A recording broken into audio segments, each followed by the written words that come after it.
everybody, we're going to start the meeting. 5 o'clock, we'll start with the Pledge of Allegiance.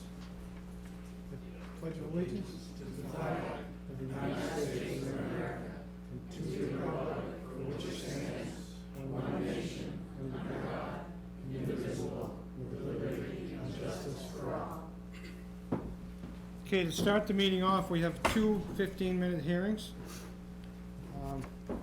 The first one, I'll get Milt to read it off to you. Town of Littleton public hearing regarding unanticipated funds, Monday, July 26, 2021, at 5 o'clock at the Community Center Heald Room. The Selectmen will hold a public hearing on Monday, July 26, 2021, at 5 o'clock as prescribed by RSA 31:95B, Section 3, and RSA 91A:2, to discuss the acceptance and expenditure of unanticipated money from the state, federal, or other governmental unit or private sources by the Selectmen, for the purpose of accepting donations to the Littleton Dog Park Committee in the amount of $18,207.11. This hearing is being conducted in accordance with New Hampshire RSA 31:95-B, Section 3, and RSA 91A:3. Okay. So we start off with, Asking if there's any questions. is there any questions out there on this?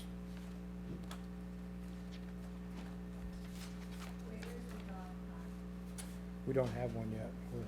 This is anticipation. Yeah, yeah.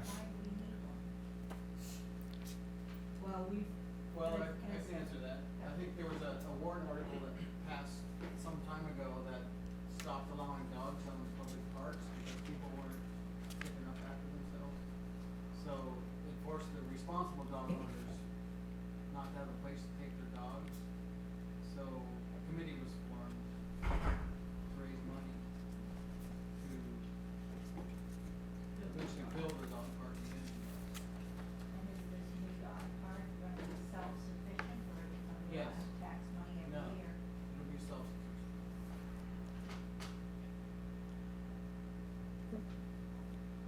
Just for clarification, it was Article 9 at the 2019 vote in March of 2019. And the article, or the voting, was 754 yes and 386 no.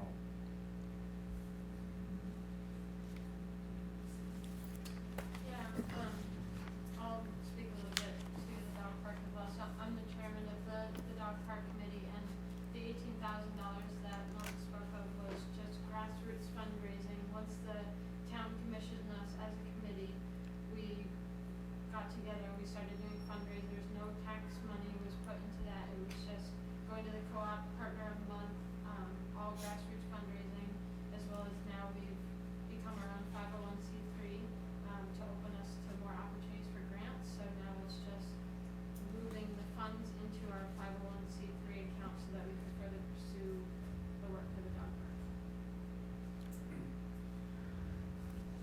Just for the record, in case there is a record being taken of this today, I'm Tom Hall of the Conservation Commission, and we support the idea of the dog park people, but I do want to say, something was just mentioned that there was no place for the public to bring their dogs legally anymore. That's not true. We offer the Dells, we offer Kilburn Crags, we offer Pine Hill, and we will be offering the Eaton property to walk your dogs at any time you want under town ordinances, which means keep them leashed. So you do still have a place to bring your dog until you get the dog park.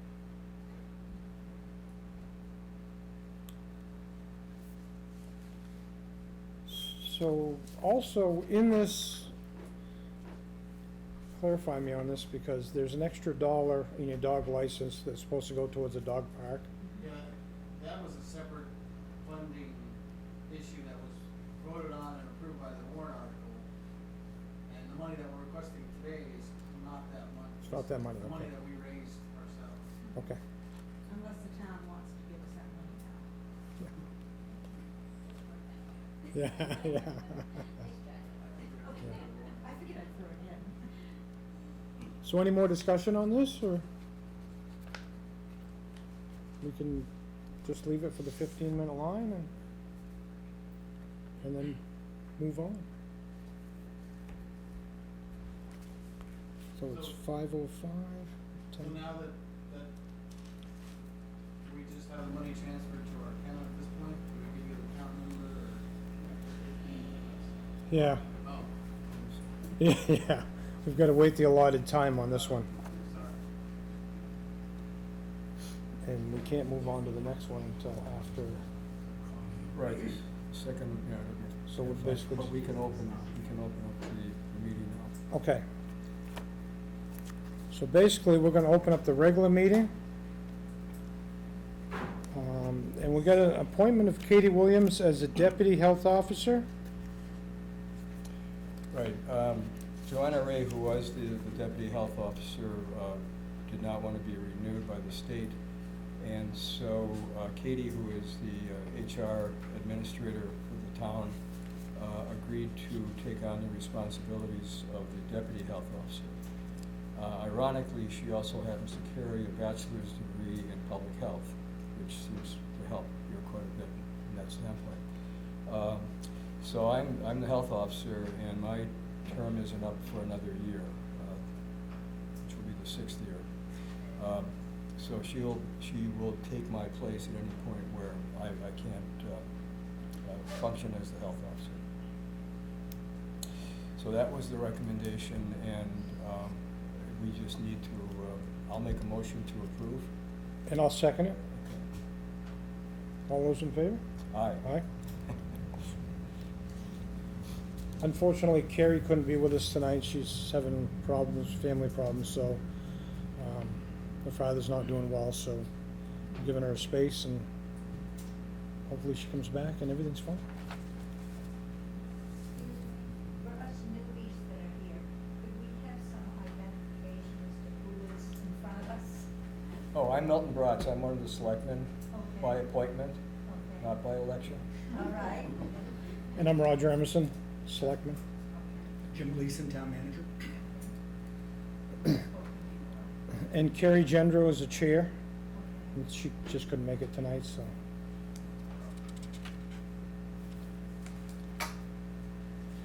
So that one's all set.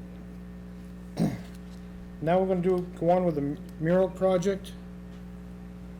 So the mural that's down on the lower parking lot, just above Schilling's, is supposed to be, they wanna touch it up and redo it. They're supposed to come to us with some plans on that. Is there anybody here that wants to speak on that?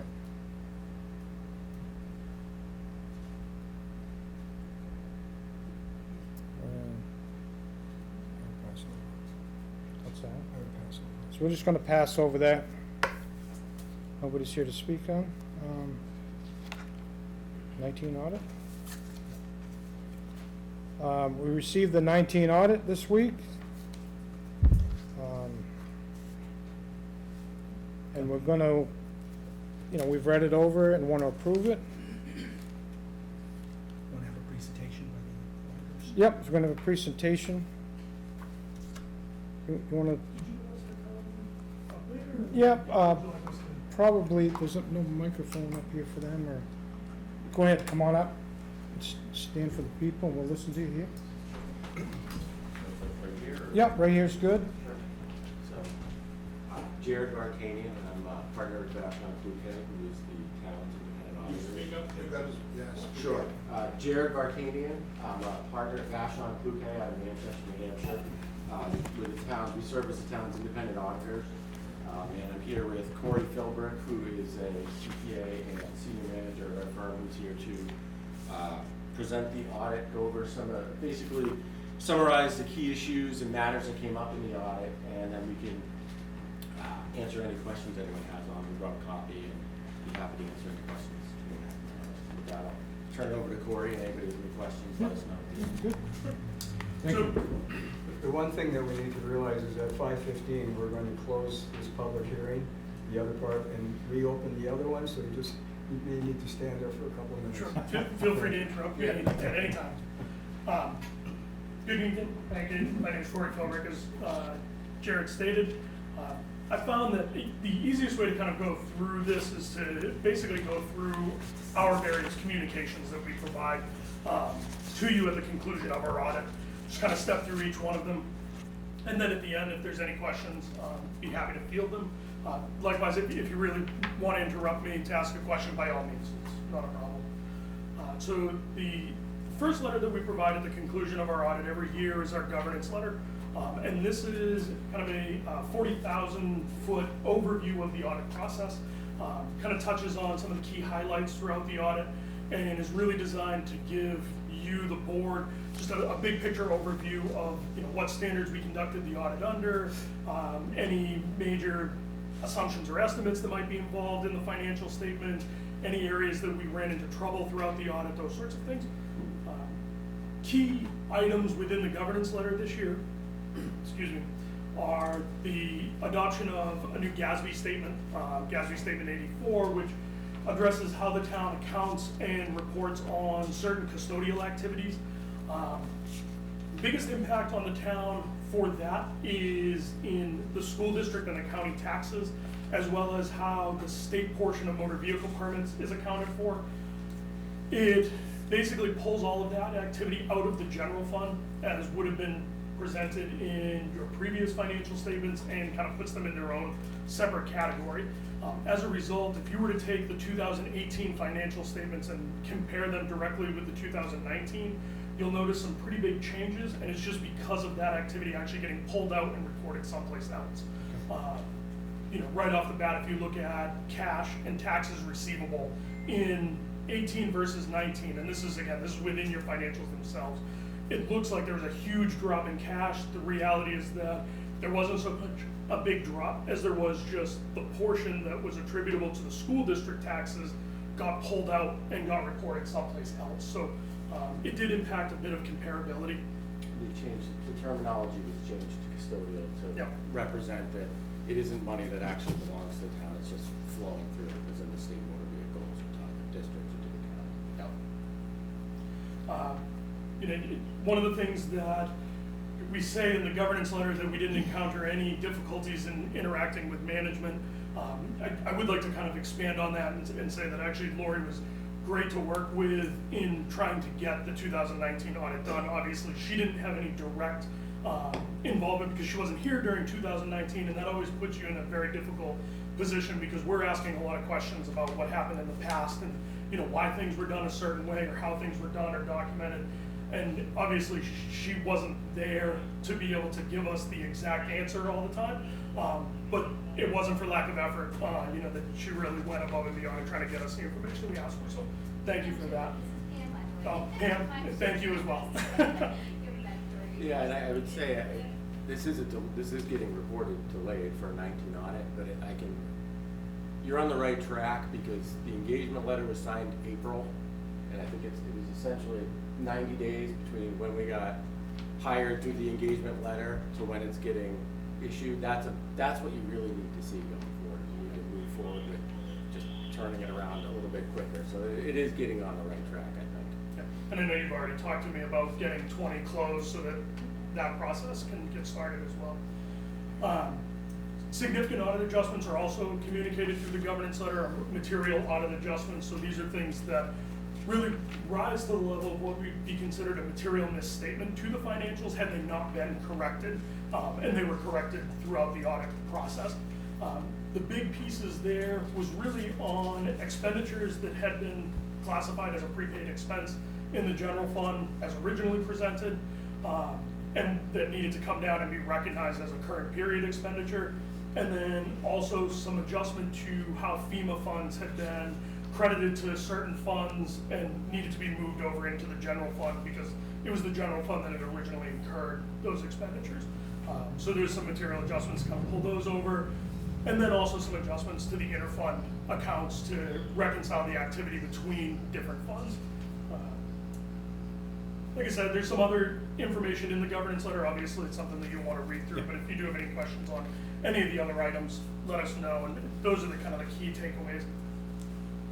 Moving from there into our report on internal control, to give you a little bit of kind of behind the scenes, when we conduct an audit, we do what's often referred to as a risk-based audit. So we look at the town's internal control processes and procedures, which are really just, what are the things that you do to make sure activity gets recorded correctly and in the right place. And based on our evaluation of those internal controls, we'll test certain things. So like we test controls over payroll, we test controls over vendor disbursements, we test controls over certain revenue classes. And then we'll look for other areas that might be elevated risk just because of their nature. So like credit cards. You can use a credit card to buy pretty much anything. So we pay additional attention to how credit cards are used. Based on, yep. Can I interrupt you now? We're at our 15-minute line on this first one. So, we move to close this meeting. Open the other one. We need to make a motion on that meeting. Yeah. Make a motion that we close that first meeting. For the Second. dog park. Aye. All in favor? Roger made the motion and Milt made the second. To close. No, you need to accept the funds and expend. Oh, yeah. We've got to accept the funds to move them over. And make a motion, we accept them. I'll second I apologize, I'm new to this. that. Do you want to open the second public hearing? Yep. The Town of Littleton public hearing regarding unanticipated funds. The Selectmen will hold a public hearing on Monday, July 26, 2021 at 5:15 p.m.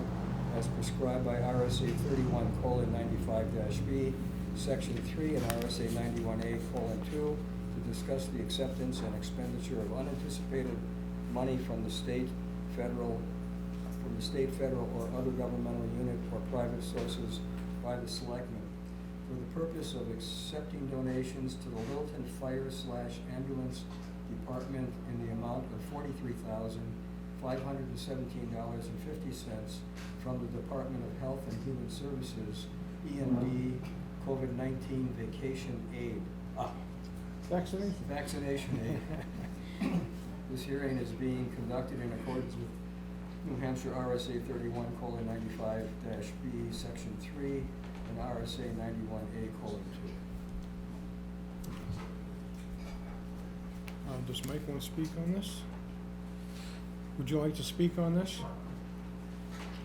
Michael Phillips, Fire Chief for the town of Littleton. These are the funds that are being distributed to us from the Department of Homeland Security for my staff at this vaccination program throughout the North Country in cooperation with Littleton Regional Hospital. So this just covers the, if you will, the overtime and or salaries for the employees that were actually administering those vaccines from the state. Okay. So any questions on that? Is there a dollar figure? Yeah, $43,517.50.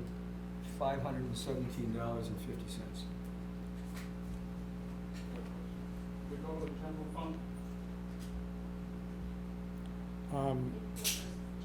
If the money's gotta go, you gotta put it in there, so it goes to the general fund, Goes in general. because it's reimbursing Right. something you've already spent. So Right. you have to do that. Right. Any other discussion on it? We have to give this one the 15 minutes? And we'll be back with you, so go ahead, we're all set. Thank you for No problem. patience. So, as I discussing kind of our various testing processes for internal controls, once we've completed that testing, we look at the results of that testing, and that kind of helps us to better develop our audit procedures. Once we know how much we can rely on what's going on within the town as far as your checks and balances, then we know, okay, we need to do more testing here. We're okay with doing, a little bit less testing here because you're really tight in this area, that kind of thing. So the results of that testing, if there are issues, gets communicated in our internal control letter. Now, based on 2019 audit, we do have a couple internal control weaknesses, and these fall into two different categories. So the first category is what's known as a material weakness, and this is a weakness such that there's a reasonable possibility that the financial statements would be materially misstated because of these weaknesses. And this is sort of the worst of the two categories, if you will. So those two weaknesses are general ledger maintenance, and just to kind of summarize it, throughout the course of our audit, obviously, we had a number of significant adjustments that were needed after the fact. And we're coming in early 2021, looking at the 2019 books and records and finding these significant, or these material adjustments. So right there, it tells you that certain elements of the financial information being reported during 2021 was materially different than what it was after we were done with the audit. That impacts the decisions that you're making if you're making those decisions based on that financial information. So, obviously that's an issue. We also noted throughout our audit that there was substantial adjustments being made to correct errors within the financial information of the town during the course of 2019, but that there wasn't always sufficient backup for these corrections. So while we're looking at the ending numbers saying, okay, yes, the ending numbers are reasonable, nothing looks suspicious or unusual, it still raises question to what is the day-to-day process that is such that's requiring these substantial adjustments after the fact. Obviously, like I already alluded to, the big implication there is that you're making decisions on an ongoing basis and you're relying on that financial information. And if that financial information is materially misstated, that's a problem. You want to be aware of that. The other material weakness that we identified was over the cash reconciliation process. And this was a continuation from an internal control weakness that we identified in the 2018 audit. It sort of accelerated in 2019, and that's just really the delay in time between when the cash reconciliations are being completed versus the end of the period that's being reconciled. So when we did the 2019 audit, we were seeing cash reconciliations for 2019 completed as late as November 2020. Obviously, one of the issues there, you get a lot of money through the state through wire transfers. That may not be recorded in a timely manner if you're relying on the bank reconciliation process to pick those up. Obviously, if there's any errors on the bank statement, those aren't going to be picked up until the reconciliation's completed. So timely cash reconciliations are a critical component to your internal controls, and those should really be completed as close to month end as possible. So that delay was the other material weakness that we found. From there, the other class is a significant deficiency, and this is, while sometimes it seems like it sounds worse by the title, it's actually the lesser of the two. It's a deficiency in your internal controls that's less severe than a material weakness, but still warrants the attention of management and those charged with governance. And the sole significant deficiency in this case was over project management. And again, this is kind of a continuation of what we found in 2018, although in this case it was a bit less severe than 2018 in this case, but still significant. Really what this involves with is you've got a number of different projects going on and a number of different funding sources for each of those projects, and in some cases multiple funding sources for any given project. Those projects are tracked across a variety of funds, whether it's your sewer fund, your capital project fund, in some cases your general fund. And what we found was that expenditures were not necessarily corresponding to the revenue source for a given piece of the project. So you could have revenue coming into the general fund, but the expenditures are being charged in the capital project fund, and there's that mismatch. So that took a bit of reconciliation, quite a bit of back and forth between Lori and myself to kind of get that all straightened out. So again, that was the one significant deficiency that we found. As I mentioned too, we also test credit cards, and we did have a management recommendation over credit cards, which I'll get to in this next piece, but we do perform that testing as part of the internal control testing as well. So the third letter that we provide is the management recommendation letter, and this is an optional letter. You don't always have one. It really just depends on what sort of things we come across throughout the course of our audit. And in this case, the management recommendation letter is really just items that either do not rise to the level of an internal control matter or a significant deficiency in internal control or higher, or they could just be operational recommendations that we've come across throughout the course of our audit or discussions with management. In this case, we had 2 items. The first was over debt management. Over the last several years, and by several I'm referring to mostly 17, 18, 19, because those are the years that we've audited. The town had a number of warrant articles that were designed or structured for projects to be debt funded. And that could be through either a capital lease or through the issuance of bonds or notes, but kind of lumping them all together in this discussion. What we noticed on a number of occasions was, particularly as far as capital leases are concerned, assets that were approved for purchase and the execution of a capital lease were purchased, but a lease wasn't actually executed. And this could be for a number of different reasons. It could be management oversight, it could be a strategic decision. You know, if you've got good cash reserves and you want to avoid the interest expense that might come along with a lease, you might selectively choose not to lease. What happens when it is through management oversight is that it can have an unintentional eroding effect on your cash position, because now you're basically paying for items out of pocket that you intended to finance. It can have the same sort of eroding effect on your fund balance. That can then trickle into your ability to use fund balance to fund future projects, use fund balance to reduce taxes. So there's a potentially snowballing effect when you consistently don't execute lending arrangements based on how you would plan to do it.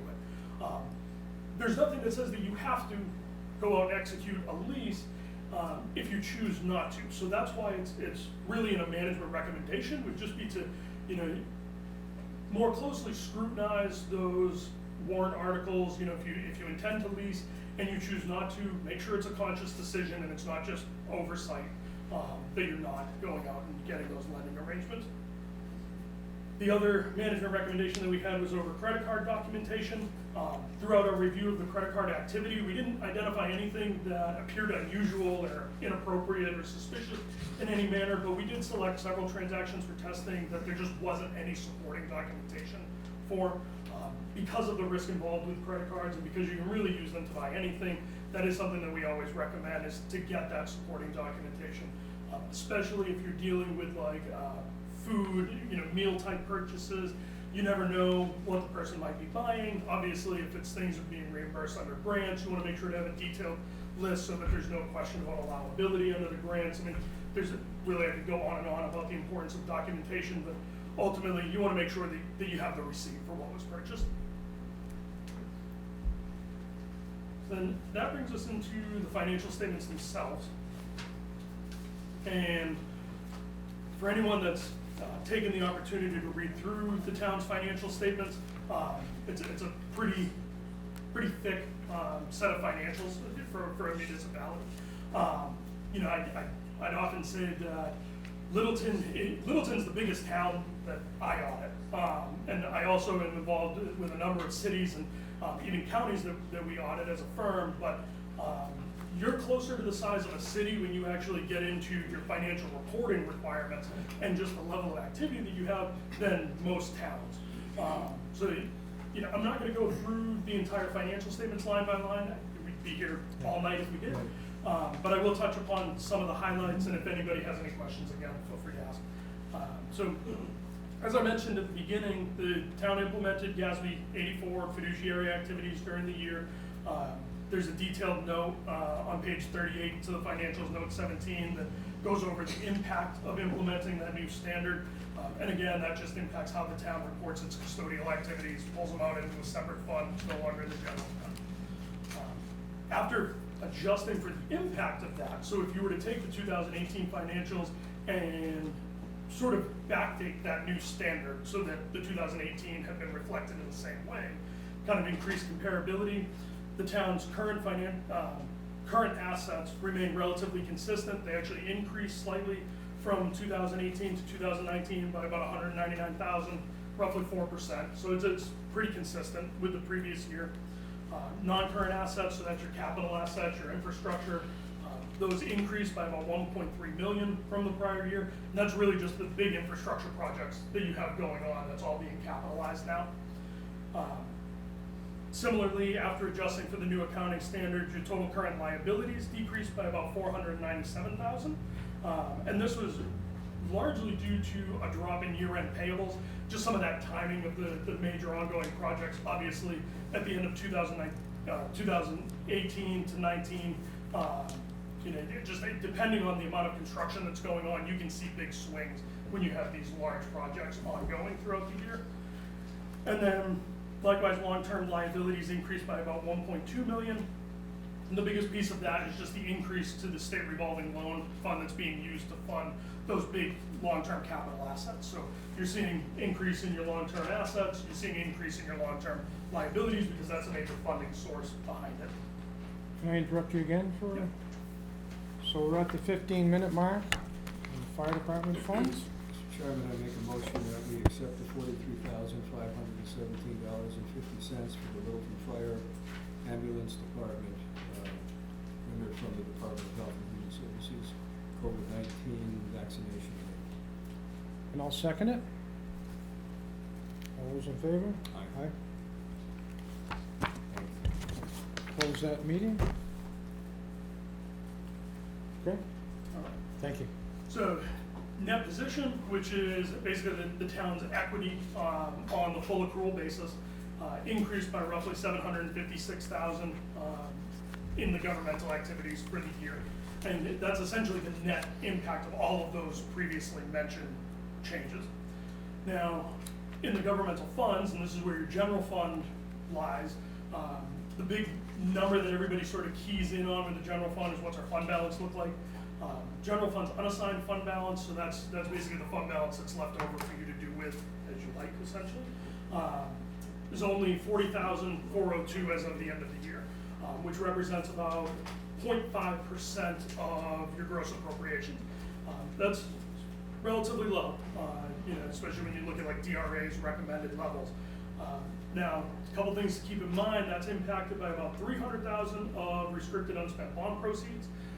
Also, there's another $539,000 or so of carry forward appropriations, which are current and prior year special warrant articles and various appropriations that still have not been spent, that you still have authority to spend on. So that decision to continue carrying those forward may be built into the warrant article. Sometimes it'll be at the discretion of the board, but you do have some control over that piece of fund balance to free up some potential unassigned fund balance in the future. And then another key highlight on the budgetary basis, and this is what DRA essentially looks at. The town did overexpend its statutory appropriation for 2019 by about $135,000. This was really a combination of things that really led to this. One of the big pieces had to do with how certain transfers to other funds were budgeted versus how they actually played out. And I think that just was a side effect of the way the budgeting process was just undertaken. It may not have necessarily been avoidable. The alternative would have been to have one of your smaller funds run into a substantial deficit at the end of the year, which ultimately would have had to been made whole somehow. And then basically the choice was made, okay, that fund's gonna be made whole, but ultimately the general fund foots the bill for any deficit at the end of the day. One other key takeaway, two of the big liabilities on the government-wide financial statements, which continue to be a very large liability when you're looking at the financials, are the pension and the OPEB liability. We tend to get a lot of questions on those. Is it something that the town's gonna have to pay? The reality is that it's your portion of the New Hampshire retirement system. Liabilities are allocated over to the town. All municipalities in the state of New Hampshire that participate in the retirement system have a similarly large liability on their balance sheet. You do also have a smaller single employer OPEB plan that again is something that's mandated by state RSA because you have to allow past employees to remain on your health insurance after they retire. That drives up the overall rates that the town pays for all of its employees. And as a result, there's this liability that the Governmental Accounting Standards Board says that you need to recognize. It's not something you can fund, you can't pay it down because it's state mandated, you can't really get out of it. It just sort of exists there. It's in many ways a paper liability, so. It won't go anywhere either. Yeah, it's The unfortunately. reality it is, is- I said to Corey, and, we do a lot of municipalities, if you look, rates have pretty much never been higher in terms of NHRS. We had one of the best runs for investment income we've had in the past stretch, and the plan position at the New Hampshire retirement system hasn't moved at all. Yeah, it's still pretty consistent. It's pretty so. much been consistently between 58 and 65%, so that number's really not gonna go. I said, I do like to address that one just because it tends to be a common question. It is a really big it's one of the biggest, if not the biggest liability on your balance sheet. And it is something that isn't really under your control directly to do anything with. Yeah, so. the state law would mandate, you have to get approval from them, which they most likely would not give you, and then part of that is you have to replace it with a system that is similar to what you're already doing, so it's pretty much built in. I guess one other thing too, the financial statements, one of the most important parts is your opinion. So we kind of went over that. Sorry about that. Yeah. The town did receive unmodified opinions for all reporting units. It's the highest opinion level that can be achieved. So sometimes it can be confusing and it's not that uncommon for us, is how do we get a clean opinion with findings? Well, the findings are what we're finding over your internal controls, and we're giving a clean opinion is that we were able to, through the audit, whether it's through adjustments or working with the town, substantiate the balances to a point within what we feel will be a trivial difference if it wasn't often. So there is, that being said, is the findings are what you need to do to work on and improve. What is in there for 19 though is accurate, as far as what we've gone through. So. Can I ask you a follow-up question just to that comment? You made recommendations in 5 areas here: debt management, the credit cards, the general ledger maintenance, cash reconciliation, and project management. There has been an enormous number of rumors out there about millions of dollars leaving this community based on the 2019 year. Can you speak So up? what's your Speak up. Thank you. In the 5 areas where you have cited concerns and you've made recommendations, there have been a lot of rumors regarding lost money here, people taking money, leaving here with millions of dollars. I never saw, I read through the entire 90-some pages today. I didn't see any recommendation related to a forensic analysis going forward. In other words, the recommendations you've made reflected a comfort level with what the bottom line came to, just to follow back on Yes, yes. And so, does this say that fraud didn't happen? No, what it means is what came through this town that we could see, we didn't find any. Yeah, we didn't detect anything fraudulent or suspicious during our audit. Now, one of the key takeaways in the internal control findings and in the material weaknesses specifically is that we do say that could something occur and remain undetected? Absolutely. There are inherent weaknesses in internal controls, such as management override. You can have the best designed controls in the world, but if management is intentionally going around them to bypass them, then things could go wrong in a hurry. Collusion's another area where internal controls really break down. You got 2 people working together to conceal, fraudulent activity. It's very difficult to detect. We didn't detect anything throughout the course of our audit that would lead us to believe either of those were occurring. But, unfortunately, those are the inherent limitations of internal controls. And the limitations too is, if someone was to just take money and never gets reported, then we wouldn't know any wiser either. The good thing in a municipality, I'll say, is that we can achieve some level of comfort as your 2 largest revenue sources: property taxes, which are set by DRA at the state. We know what those should be. So any variance in property tax collections or your reporting that differs significantly would be a huge red flag to us. So, we get comfort in that. Okay, there's no big difference here. Also, motor vehicle, now that it's run through the state system, the state sees and gets their piece, so we can run reports where we compare what's getting reported. And if we do find some fraud at we'll say the town clerk level or whatnot, it's because what it should be. If it's not, if we can tell within a degree, this is what we we'd expect whatever, 400,000 based on the state reports for the year. If it's, 300 or 280, we're definitely raising questions. And we have obviously seen items, but a lot of times what it indicates was something that never went through the actual accounting system. So there are ways, and that's where we rely on other procedures. We're gonna use substantive procedures as much as we can. We're gonna confirm bank balances with outside parties, such as that, same with large receivables. But for those other items, we get comfort by comparing it to what we would expect. And when we get those variances is when we either dig deeper, and it could lead to an adjustment or it could lead to more questions. As far as like a forensic audit, unless you specifically know of something, they're very expensive, time consuming, and it could vary. It could go a lot of ways. You could spend a lot of money to find out that no money was missing or not a lot of money was ever taken. Well, I didn't see any big red flags with that recommendation, so I'm fine, thank you. Good. Thank you for your patience on doing that for us. No problem. And the timing, because they have other contracts and doing, is to get the 2020 started in, I think, around September. Yeah, I believe that's the time Yeah. we previously It's a tentative discussed. time frame, so we'll be bringing that back, and then hopefully we'll be on track for 2021 to be done at the normal time that it should be.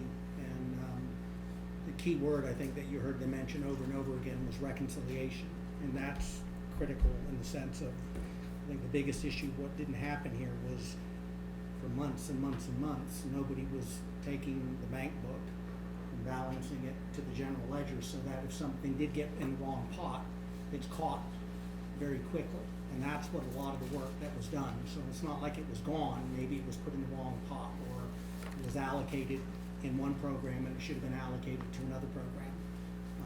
Credit cards are common sense. If somebody's gonna use a credit card, they better have a damn receipt, okay? I mean, that, I don't care what it's for, Right. in terms of that.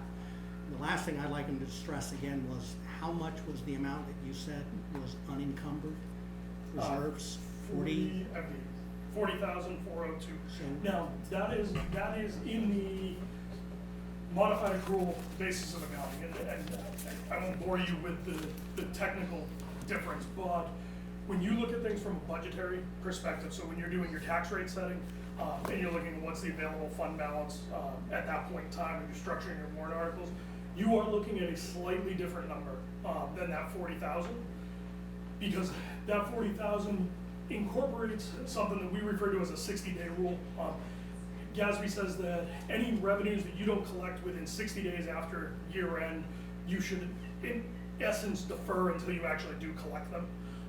You don't budget that way. You budget based on, if this much was, committed to the tax collector, that's our revenue for the year. You don't defer any of it, regardless of when it was collected. So there is that slight difference, and I can get you that exact number so that you'd have that number on a budgetary basis as well. I just don't happen to have No, it but with me directly. I guess what I wanted It to is low. stress though is to know that it's extremely Yes. low when you're dealing with a $10 million budget Yes. and you've got $40,000 of unencumbered, meaning that's your savings account. I mean, if you think of it from a financial advisor, they tell us that we should have a minimum of 6 months That's individually. So, Right, and do you I ever mean- recommend more in like the 5 to 12% Yeah. range, 8 to 12% Yeah. range? I forget the exact Yeah. numbers, You'd but probably be pretty close to that if you issued the debt. I mean, I'm throwing it out, Hmm. but like my guess would be if the town was issuing debt as it was supposed to, you'd be in that comfortable range. So really that's right away, that's a place where you can fix it. Is that the citizens voted for projects to approve debt to fund it. You spent it without ever issuing the debt, so now you don't have the cash, and it's gonna hurt your general fund, it's gonna hurt your wallet. So that's really kind of where you got there, and it was several years of it, and it's happened to other towns I've been in too, and I don't know. Yeah, if you We can- do if a you lot can of correct it municipalities, so very I can't quickly, remember, but kinda get it back usually down to leads that you to position. taking out, do you guys take out TANs, any TANs, or? Yeah. So it usually leads you to taking out tax anticipation notes and other borrowing, because you're just trying to make that catch up, and, so that's kind of what you're gonna see. and you're probably gonna see some of the same comments in the 2020, because, if it was going on in 18 and 19, so, and I'm not putting anybody under the bus, I mean, that's the reality of what Lori and I are doing now, so, when the 2021's done, then you can compare that to the 19 and 20, and if the problem's still going on, then you have different trouble. There you Okay? go. Right? What's What's a reasonable expectation of time in this for a town to be up to date on having their audits done? I mean, is going back 2019, 2018 abnormal? Yes. Yes, you know, most of our, so for our December year ends, which you're one of, most of our audits are conducted, we're typically doing field work anywhere from early March to late June. You know, and then financial statements ultimately end up typically getting issued in sort of the, you know, late June to November timeframe. You know, in most cases, usually because there's one or two items that's still being worked on or, you know, still waiting to get back from the clients. They're still pulling them together. There's a various number of sticking points, and it really just depends on the client, but And most field work's so conducted within the first 6 18 months. Federal single audit was required Yep. because of the level of funding. The So town for received, they instance, want when 9 would months. you expect the 2020 budget to be available for audit? The 2020 typically should be done somewhere between the June and November of the Right. following year. Obviously, and this year is a little bit challenging because you can't really, especially if you have a number of audit adjustments, it's very difficult to close your books for audit 1 year, and really you can't begin the audit of 1 year until you finish the audit of the previous year because it all flows through. You know, so like in this case, we're wrapping up the 19 audit now.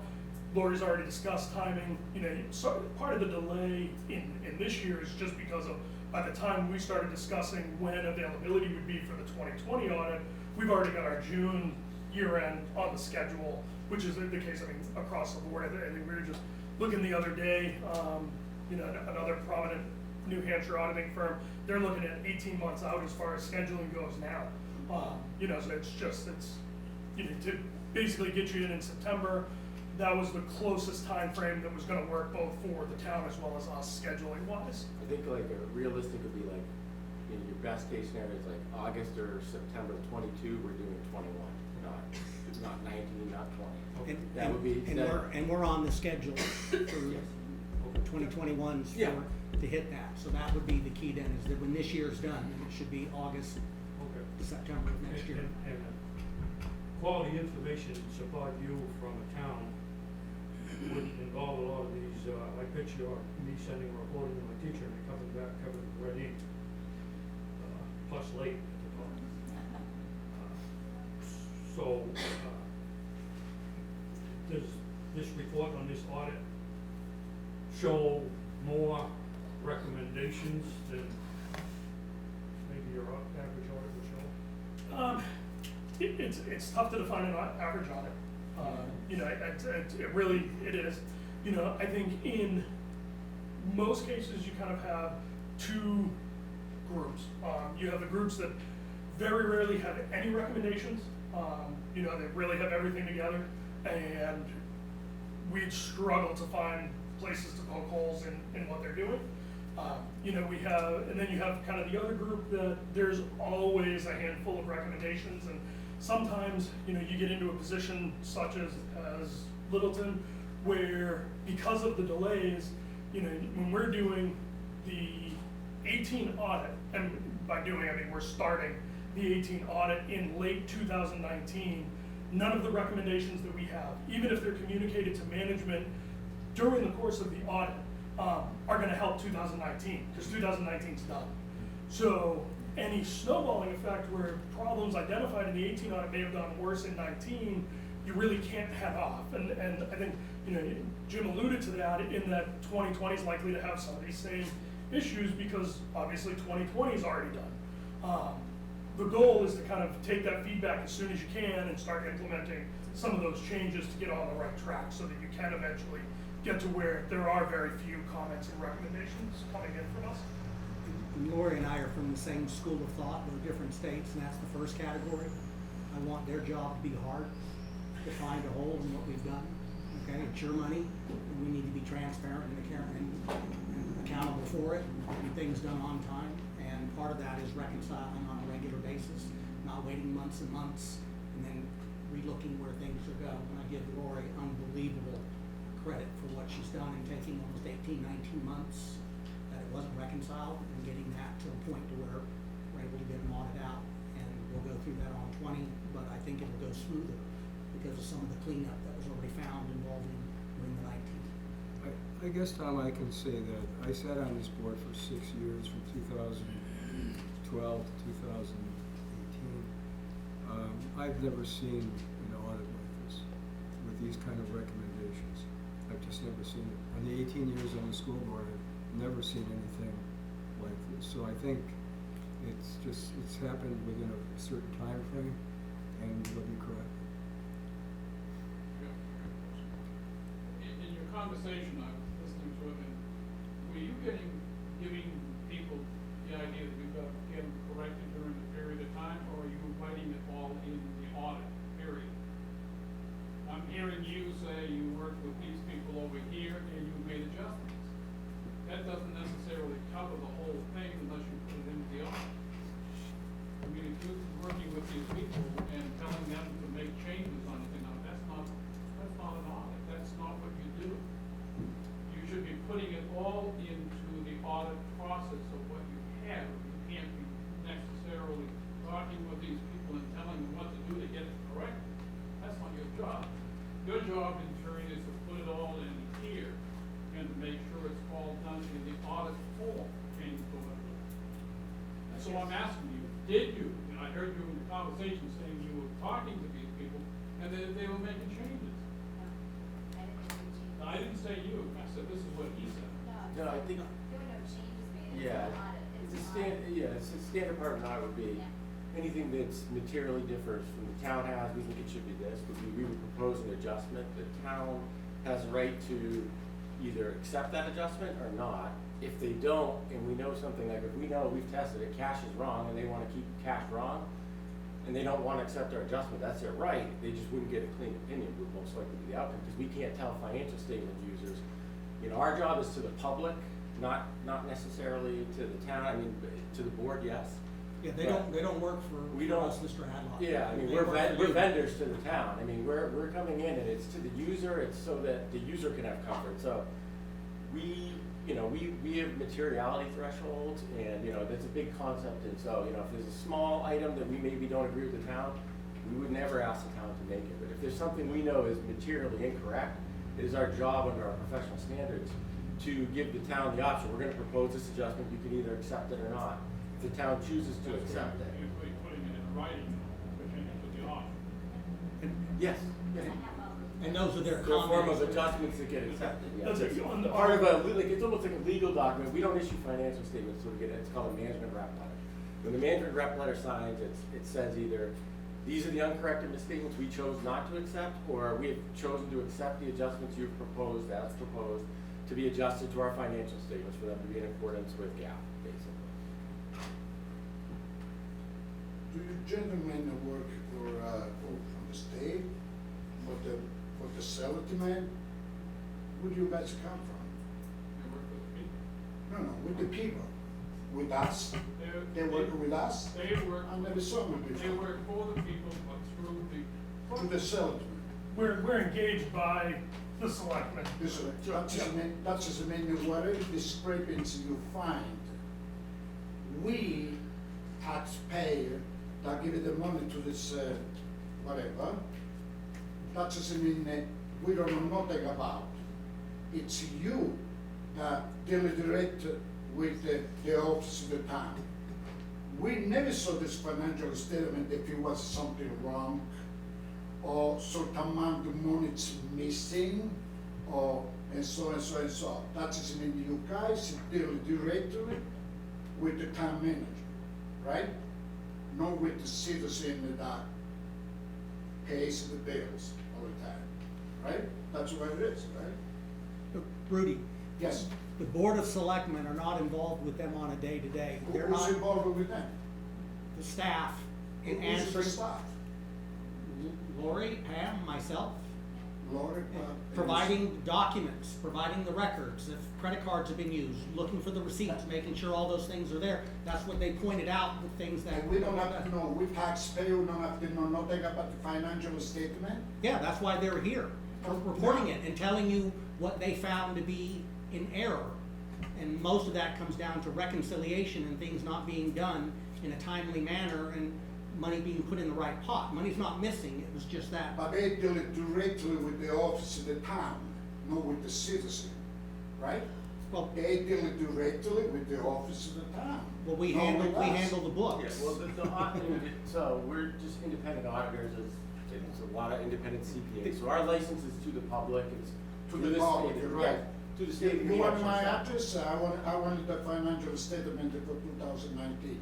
I believe, Posted, Yeah. it needs to be posted. Yeah. Tomorrow's website, you can have it. Yeah, I mean, that's- Once it's approved tonight, it's available. it was, the issuance date was just this past Friday. Yeah. You gotta approve it first, then Yeah. it's on the website. I don't miss one meeting, man. That's the first time that I see it to gentlemen. Well, I got a question. Right? I don't miss no meeting. I'm always here. I never saw this two gentlemen over here talk about financial statement, how much the town spends, how much. We did present last year, Every year I they think come. it was a Zoom meeting. They come every year. Yes. But that's, I mean, I guess that's the guy that, we're independent, that's why you're not gonna see us at every meeting, because we're not a citizen of the town. Oh, We're- you're a citizen of the- We're required to be independent, that is a big part of it. If we weren't independent, we couldn't give an audit, we wouldn't be allowed by the state to issue such a report. But- My main concern is the taxpayer money. I wanna know where the hell they go. I wanna know how much they spend. You read the audit. That's me, that's the other. Bruce? My right that I have, basically, is with the select board, one thing on. I believe the fact that you people are not doing the job that you should be doing when it comes down to the town manager form of government. Okay? The town manager form of government is what he's employed under. The last one you had was the same identical thing. And you found out that he in turn was hiring, signing contracts, putting things together that you people never knew about. Am I saying that correctly? Yes. You never even saw the most recent one that I'll talk about is the fire chief. He signed a contract with the last town manager, signed one with the fire chief over here, and you people didn't see it until June. Okay, that was almost 6 months afterwards, okay? And you got the same problem with any of these people. You should not be doing this.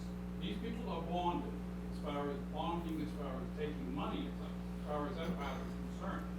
But you're not asking enough questions pertaining to it, and you should be writing a letter to any town manager, whether it's this gentleman or anybody, telling them that you wanna see every contract and the expenses and everything else on it, because that's not happening. I'll give you a couple of case studies. One's the fire department here.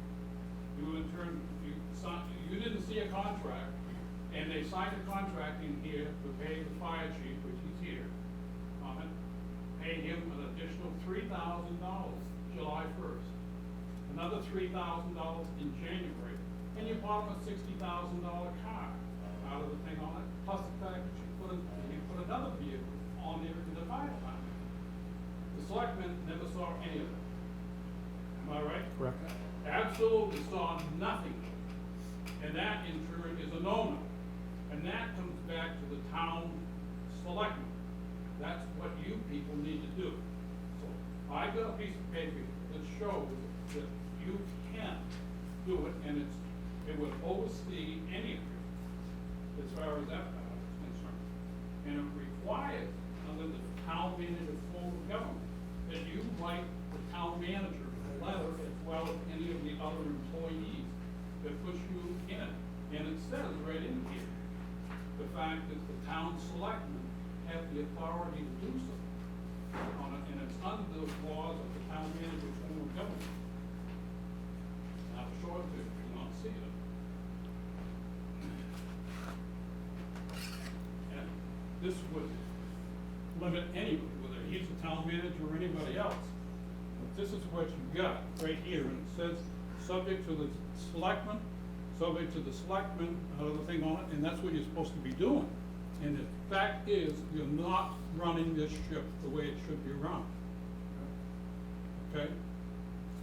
And it says right in there, and that's So under we the have laws. this. I mean, I have this. you might have it, but you're not abiding by it. We're working. You're not doing it, and that's what I'm getting at. I'm here because of that. I'm looking at, they signed a situation with a contract with this San Souci out of the thing on it. They're paying him he's double dipping in this thing, on the thing on it. He's got, we use our own building as an example. He came in and they were hired to do the audit for the town as far as the commercial part of it. He came in here and increased our particular building by $10,000, okay? This year, he's sending out a letter to every single person in here that, not every single person, but a limited amount of commercial enterprises, he's sending it all out to. On the thing on it, and I got copies of that right here too.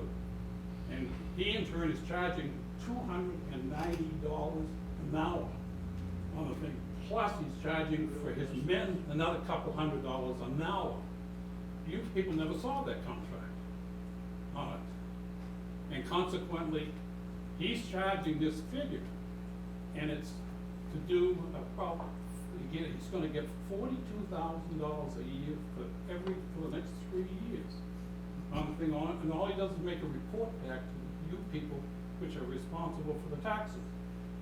And all he's gonna do is, come September, he's gonna give you a report on this list that we've got, everybody that's on there. And you're gonna be paying him for that. And he's already done ours last year, and he wanted to come around again. You should see, I got all the paperwork, I'll give it to him. He can't do it. He can go to the tax records, and he can look on the tax records, and he can see what is on all the tax records. And he also has the ability to go in, and if you have a building permit, he has the ability to go in and see if anybody has added something to it for doing that. But this guy wanted all the financial information of every goddamn business in town pertaining to it. He wanted to go into the buildings, and he's doing nothing except for putting the thing together. And he can't do it even under the Privacy Act. But it comes back to it, you people in turn are not getting it. You need to be writing a town manager and these people over here a letter.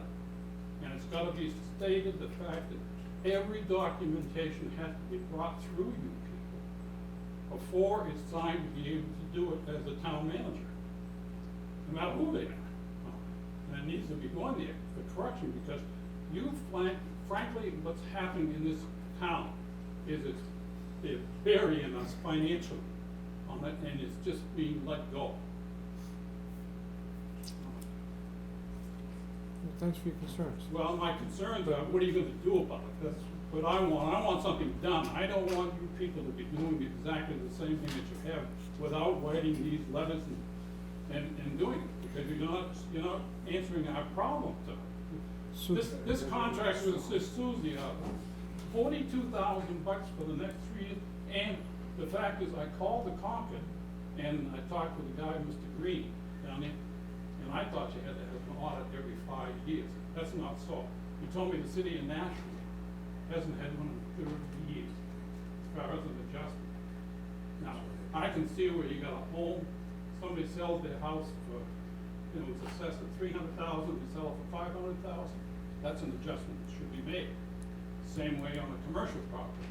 But not being able to increase something when you don't have any building permits, you don't have any additional changes on it, and he's getting paid to do that, and he's double dipping is what he's doing at our expense of the people in here, and all he's gonna do is supply this information to you.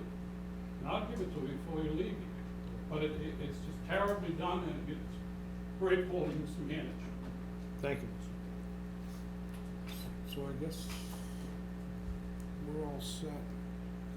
We got- We need to have a motion to accept I would the ask that we 2019 not- audit as presented. I would ask that we not accept this until Carrie is here. We can move this for a month. I have no problem with this. This is a well-organized, clear audit, but we just received it. And we've only had it for a few days now, and it's one of the most complex reports I've seen in some time. I would like to have the chairman here, I would like to be able to discuss with her. I think we may even want to have a joint statement by the board, rather than individual comments about anything that's in here, that we should have a general public statement that we should make. Just given the amount of rumors and accusations that have been floating around this community. So if we can wait until our next meeting, or do we need to, I don't have a problem with approving it, but That might speak. It is really important to get this audit approved and finalized. I'm next. So you need that step. On the agenda tonight. Okay. To take care of these borrowings that these gentlemen have spoken about that have been undone for years. All right. And banks they want to see this audit Okay. done and approved, so. I appreciate, Carrie's not here tonight, and I feel for her. But, we did send them out last week, and I think we sent a draft before, nothing really changed. I think there's been time to review. all right. I'll make a motion to accept the 2019 audit as written. And I'll second it. Have you read it yet? Yep, and, Have you read it? yep, I know Bill said he did, Yep. I'm just asking you Yep, if you I read did. it from one to. and I had a conversation with Carrie for a minute, and, because she informed me today she wouldn't be able to make it tonight, and just to try to make sure she was okay with it, and she's okay with it. Now, back to your question, Oliver, would be, if this audit is done in here, will that give you the ability to be able to buy a fire truck cover because of that audit? Not that one in particular, but the one I'm working on from 2018, 19, and 20. So you haven't got enough to give any of that stuff on? I've told them that the 2019 audit would be finalized. But a and bank able to won't get to them. accept it, is what I'm getting. Won't accept what? Won't accept the ability to be able to buy a fire truck without having the updated audits. Well, that's true. So you're not gonna be getting that, We didn't ask them about the fire trucks. right? Talked about They dump can't get trucks. that without that, too. Yeah, it's important. This audit is very clear. I mean, Yeah, it's and they've well been written auditing and the it's town well for a done. number of years, so Yeah. Yeah, okay. All We those can in give favor? the financial statement tomorrow. If I go to the office, you're gonna give it to me? you can print it, one, yep, it'll be on the website if you do. No website. Okay, yep, you can print it. I want it from the financial statement for All those in favor? 2019. Aye. As long as they're. Thank you, guys. Yep. Thank you. Perfect, thank you, gentlemen. Take care. Nice to meet you.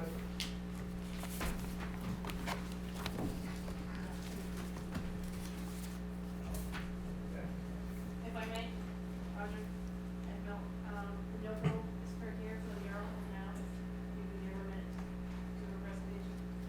Oh, I'm sorry. No, you're all right.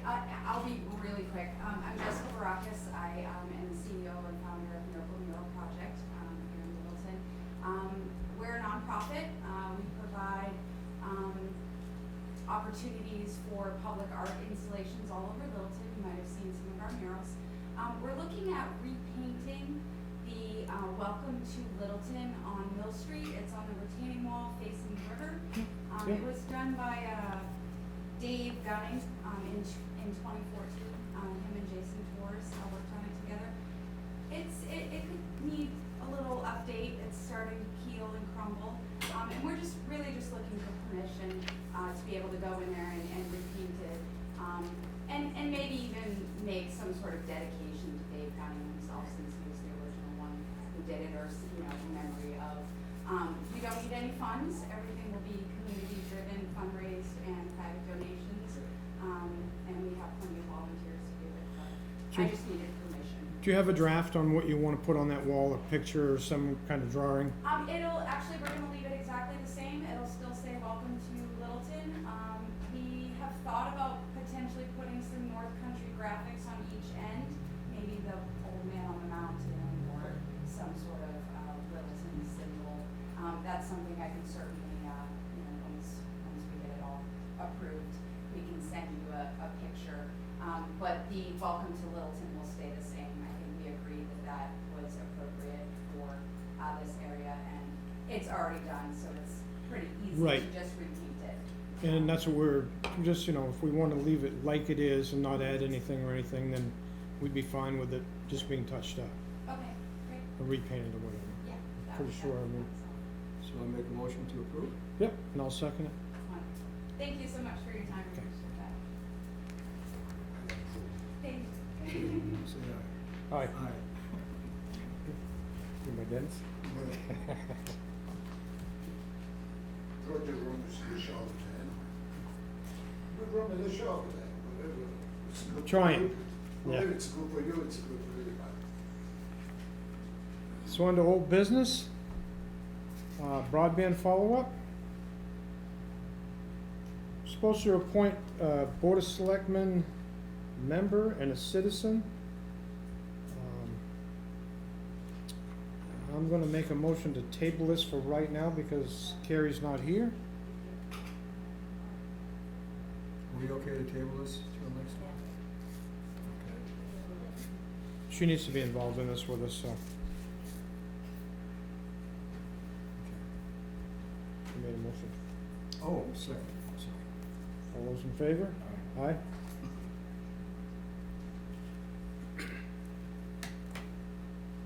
So now we're doing the town manager's updates. Jim? Yeah, we're update you on a couple of the key projects. Amanusick Street, also involving 25 Amanusick. It was actually about 2 weeks ago, a meeting here in this room with all parties that were involved. That's the lawyer for the property owner, the lawyer for the town, and the lawyer with the HEB engineering firm. And what was agreed is all parties were gonna allow the 3 engineers in the room to get together and to come back with one plan to present both to the town and to the homeowner, or the property owner. Yep. To rectify the problem. And the first step is to getting that plan approved and accepted, and we're hope to have that back some point in mid-August. Based as time is of the essence. We have a grant with the state we're trying to close out, and there's also some deadlines for the property owner. And that would involve eventually taking the building down and then making sure there's enough of a building pad plat left for redevelopment of that property, and then also the alignment of the sidewalk and the road to finish up the project. The project itself has not been completed. It's been now almost 2 years. Doug has pretty much worked out the punch list with the engineering firm involving a couple of the items. They'll probably end up being, in 2 cases, deducts, which means money we owe them. We'll take money out of that, and that is to redo the 2 rain gardens. Okay. And it'd be better off to do them probably in the spring at a better growing season, but still means we can get in there and clean them up and salvage and then redo them. The dog bowl and the fountain was up and running, and then there was a pressure issue, so they've had to get back with the manufacturer, and so should be addressing getting the fountain either replaced or fixed, and they're working with Littleton Water and Light involving the pressure. And then there's a drainage pipe that they thought was abandoned, that needs to be reconnected for proper drainage on the property just across from us in the parking lot, from the bank. Okay. And that will also affect Yep. then the road, the sinkhole, in terms of in the road. So those are the short, low-hanging fruit, so we'll be able to get that part of it done. In reference to the final roadway on the project, if we're all able to come to agreement in August on that time, you're probably looking then building going into next spring, getting through the winter and then back to absolutely finish that project out. The one issue that was not resolved at that meeting, and it'll be a secondary time, is the liability of who will pay, because we're looking at about a $200,000 price tag involving the potential fix, and in addition to that, the property owners want their costs that they've incurred in bringing this issue, to the table. And so that'll be a meeting that'll be for the construction company, the engineering company, and the town's attorney in reference to their liability insurances in terms of that. But what I felt was positive was the fact that you had every party sitting in the room for the first time in 2 years on Amanuensis, and there was no shouting, no yelling, no anything. Everybody was working together in a very positive manner in terms of that. So hopefully we'll have an update on the Amanuensis Street in August for you.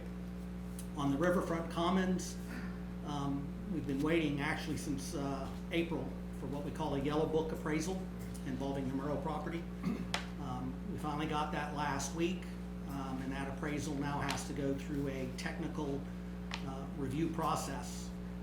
In the process of getting that appraisal, I made contact with Mr. Murrow to update him on the process, and was advised by Mr. Murrow that the purchase price, which I had been at like $433,000, was $450, so it'd be $17,000 more than what was anticipated.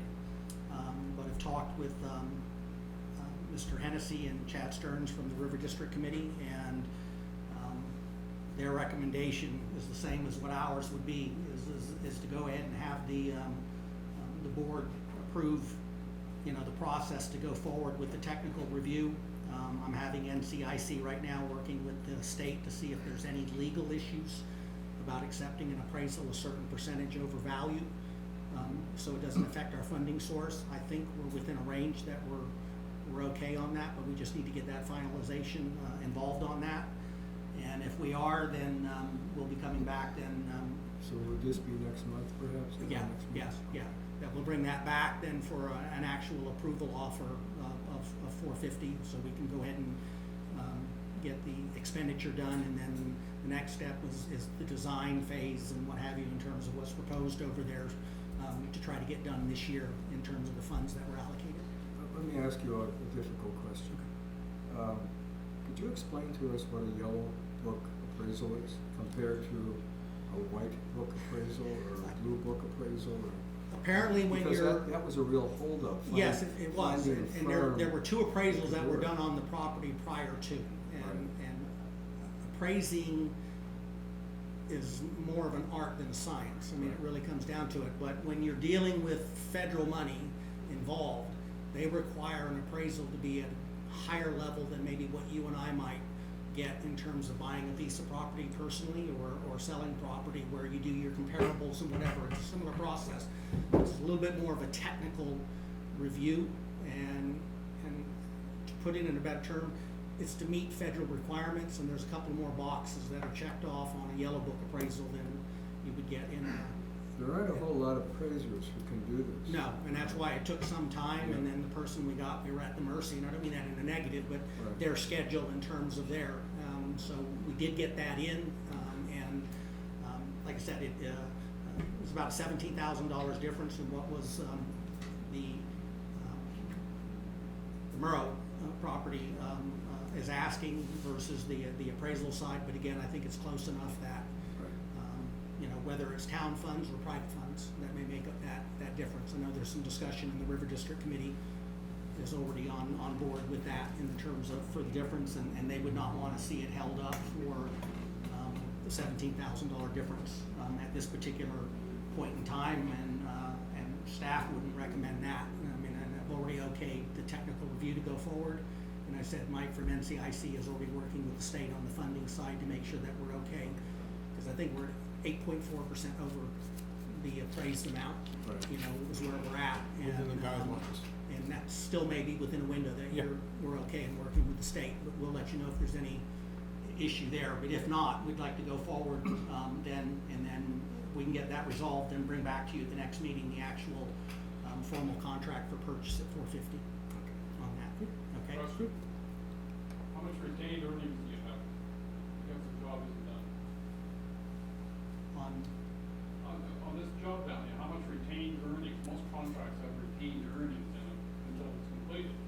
How much money is in the retained earning account? I'm not trying to be nasty, I'm not sure I understand. Any contractor that does a job in turn, if it's $1 million, they save 10% or something like this, retained earnings. And I'm asking you, on this particular job, it's not done according to what you were explaining to us. Oh. And I'm asking how much money is in there for the retained earnings? I understand now. I'm looking at the Murrow property, and you're talking about the Amanuset. Yeah. Okay, all right. I think there's about $250-some thousand invoice. I know I'm off a few bucks, but it's. 5%. Yeah, but I think that there's about $246,000 invoice that we've held on and not paid. You're not paying it yet Right, until they. right. We're not paying that. So it, way it sounded like was it come August or whatever it is, it still isn't gonna be completed until next year, so you still have a retained earning factor. Payment wouldn't be made until resolution was done on who's paying for the damages. Right. Now, my other question is, with Mr. Merrill housing on it and that bridge down there on it, when you get done on this side, on the other side of the river, you own that land out of the thing on from there. The question that I brought up to the people beforehand is, you don't have the ownership on the other end. We shouldn't be buying that stuff unless you negotiate with him to get control of on this side of it, because he controls that, and he still has it. And it's not in the deeds on the thing on it, so we should be getting that within the negotiations beforehand, within your groups or whatever you do, so that if we're paying him $400,000, you make sure you've got it all the way across the bridge and both ends on the thing. I can't address that tonight because this Well, was I'm explaining it yeah, to you, I I know, but. explained it to him before, and I don't know if I'm getting any answers out of it, but that, from what I gather, there's no written right of way on the other end of the bridge on this side. And he shouldn't be buying something without having a right of way over it. We'll be able to address that when we bring the purchase contract back. Yeah, yeah. Okay. Pardon? I'm just wondering, would it fall under eminent domain? So it would be, that. And it, Would it fall, I'm not sure, but would it fall under eminent domain? So if you land on the bridge on the other side with so many people? no, Okay. that's not. No, an eminent domain is a power used very, very rarely, and it's for total public benefit, so unless you've got a piece of property that is absolutely needed and you can't come to an agreement with the owner, I mean, they're still gonna get compensated, but this wouldn't be an issue that would have to require any kind of eminent domain. This is all at arm's length, friendly business transaction, no different than, us sitting down, and agreeing to sell a piece of property. It's just that they have to get this technical pricing. Okay. I'll let Doug, you want to give just a quick on the cottage mill sidewalks and the rail trails and the dam? Sure. Good evening, Doug Danko, Public Works Director. I've been working closely with Jim on all these projects, keeping them up to date. The cottage and mill sidewalk project was started back in 2017, so it's been in the works for a while. We're completing preliminary engineering. There's a lot of focus been on Mill Street and trying to figure out a sidewalk that works on Mill Street. So that's been finishing up now. We're going to go into final engineering and easements here for the rest of the year, and with construction slated for next year. So that's the status on that project. And for those who don't know, that will be sidewalk along Cottage Street from the co-op all the way to South Street, and then the Mill Street loop. The rail trail project has been completed, at least from the town's participation in that project. We went out and did grading and ditching after the rails were removed. That work's been completed and submitted to the state. The state needs to come in and put in signage, from what I understand, to control and to allow enforcement. So I know there's some issues there that have come up. But in terms of the work that the town's participating in, we've completed our part, and that's been submitted. Dells Dam is ongoing. We're reaching out to the project with Dells Dam. I believe started, at least with the town's involvement, with bringing on an engineering consultant was back in 2016 or 17. And that work was halted at that point to, I guess, explore alternatives and look at different things. So we've got that consultant back engaged. They're going to be picking that up again and trying to go through with the small budget that we have for them to have them evaluate alternatives and basically present that to the town in some sort of public meeting format that's going to be coming up in the fall. So that the town can decide how to go forward with the project in terms of the different options that will be available, and we'll have costs assigned to each of those different alternatives, and that'll be for discussion with that meeting. So we're also working on an issue with a rock that gets stuck. Currently there's a pipe It allows Dell's Dam, or Dell's Pond to be drained. That pipe got plugged a number of years back with a rock. Kind of a logistical issue, but we're trying to get that rock out so it can function normally. I guess they drained the pond to do some evaluation on it back when the engineering work started. So we're trying to get that rectified, so if that needs to happen again, we'll be able to do that. But So- the other thing is on high water, it can be opened to help ease the pressure on the dam. Correct.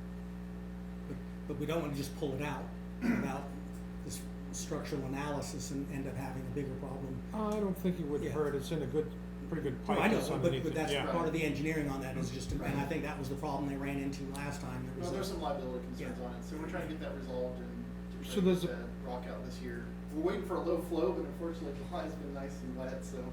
There's a portion of the $20,000 appropriated left, correct? Yep. Is that enough to, or is that slated for something else, or is that enough to No, get that's the for the rest? engineering consultant primarily, and for doing the public meeting. You know, the rock removal, we're gonna try to fit it in that budget if can fit, Yeah, so yeah. So this rock and this dam issue have survived through multiple town managers, Yeah. multiple highway superintendents, and it would be refreshing to see some closure come on this type of project, as well as some other projects that have kind of fallen under the rug in the past. Is one of the options still gonna be to breach the dam? Yes, Good, okay. it'll be full removal, and there'll be the option of making it just a footbridge, or automotive bridge, without the pond. The pond and the dam have stood there since our grandfathers, maybe great-grandfathers. were around. great-grandfathers. Yeah. But it's become a problem because, as much as it has minded its own business all these years, town development has grown exceedingly large down below on the whole meadow and everything. The interstate went in, the culverts aren't sized right, everything else, so, all of a sudden, the dam that has tried to mind its own business is the bad boy. Yeah, it got onto the state's red list, that's why the town is, Every year DES is happy to pay $1,500 for the dam bureau, the dam bureau. Dam permit. Every year to come up and tell us if we still need to do something, so. It'd be a good house cleaning Yep. issue. So the goal is to get to a final decision, possibly with a warrant next year. Yeah, it should be left up to people through a warrant article, Yep. absolutely. On whether it stays or goes, correct? Or any Or what fix is the one that's picked. and then- Right. Yeah, in terms of there. Yeah, Yep. absolutely. And the treatment plant, we've been actively working on that with, we've got a design consultant contract in place with the Dufresne's group. They made that presentation to the board, back in May, I believe, is that correct, when Jim was coming on? And so we've got them under contract and they're exploring alternatives. We're looking at not just replacing the current screw pump, but looking at other alternatives and moving as quickly as we can to Try to make it. get a decision and get it implemented. That's our status on that project. Can we go back for a moment to the Cottage Street project? Sure. You may have said something, but I missed it. There was a question of parking, of having new parking spaces Oh, yes, or thank you, less Will. parking spaces. How is that resolved? I went ahead and submitted that request to our design consultant to take a look at it, because they had not incorporated parking. We asked them to reconsider that as part of from their preliminary engineering work, which was based more on having a bike lane there as compared to parking. So they evaluated it out there, they looked at line of sight issues, they looked at the slopes of the roads and the number of driveways, and they basically came back and did not recommend Any new consider new parking, other than the couple spots that are already approved to be there. There's some meetings back, Roger had a concern about people turning left and having people, or just turning off the road and having a lot of parking spaces, which could create a backlog of cars on the road.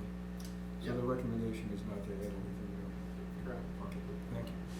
And if I could, I want to add one other item. I did send you all an email, but we've been having a potential problem with the pool. Yeah. There's a resident downhill that has been experiencing some water intrusion. Even with the pool off, it's still dropping about 2 inches a day. And so we're having a company come in and do a leak test system on that.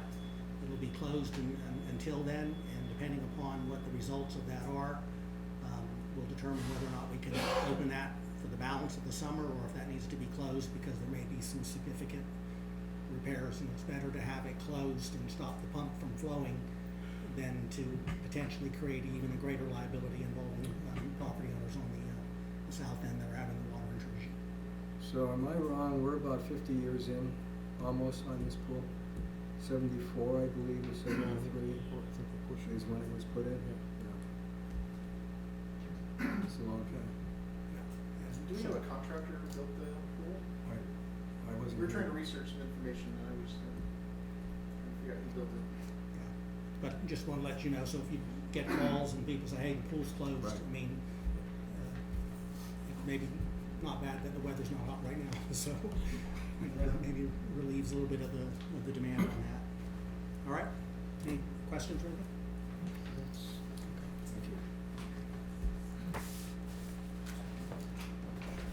Okay, under new business, Littleton Police Department, they put one of the old cruisers out to bid, and there's sealed bids that we have to open.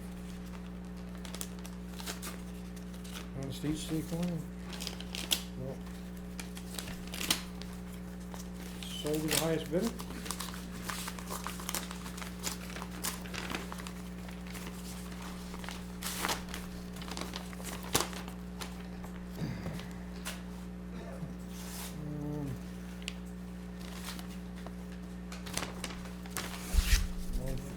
$34.11.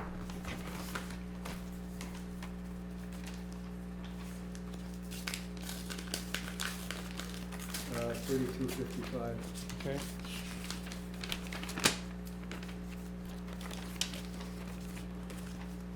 Now, I'm in with this. I guess the address or information's on there from who's. Yep. The highest bid on the cruiser, $3,538. And it's to Jersey One Auto Sales. And that's, everything will be taken care of through. Yeah, they make a motion, Sale, to accept the highest bid? Yep, I make a motion, we accept the $3,538. I second the motion. All those in favor say aye. Aye. Aye. So.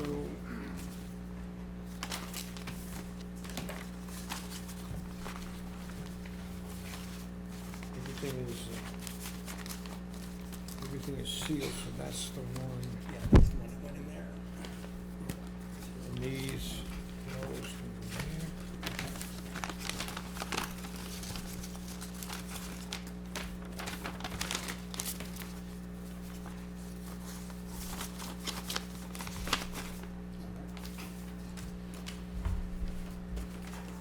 there. Okay, that's done.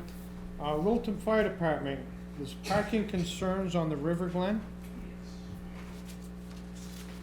Fire chief's gonna address that for us. So I think I submitted some pictures that went along with that report. Yep.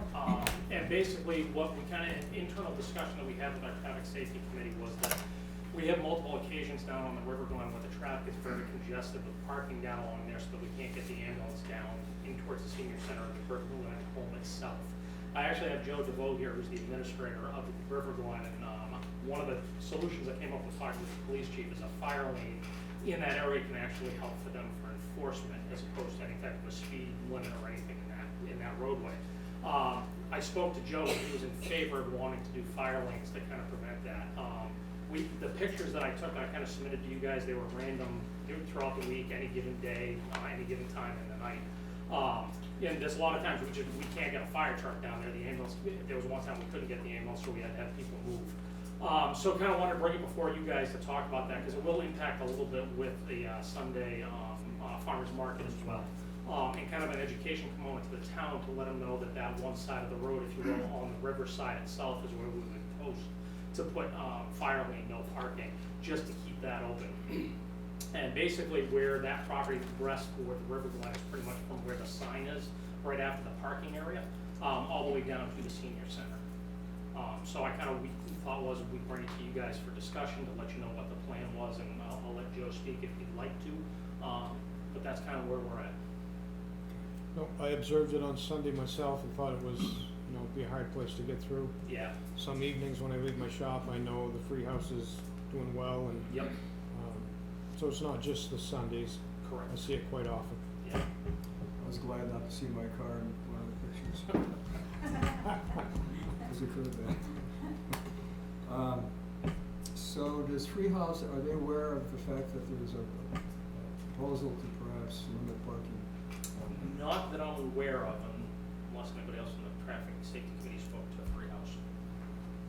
At this point, it was kind of, and my thought was, my next thought was to find out who's in charge of the, That would be farmer's market. a step, but to get an idea, because it's been Correct. brought up here, is to make sure that you all You are aware guys are before on we board reach with this out. and stuff, because, doing some, if you will, some PR to let the public know what's going on and stuff, and talk to the businesses specifically. One of the areas that we do, which the River Glen property itself doesn't actually cover, is that section in front of the barn, across from the parking area. There's about 3 parking spaces that you can get in there with a compact car.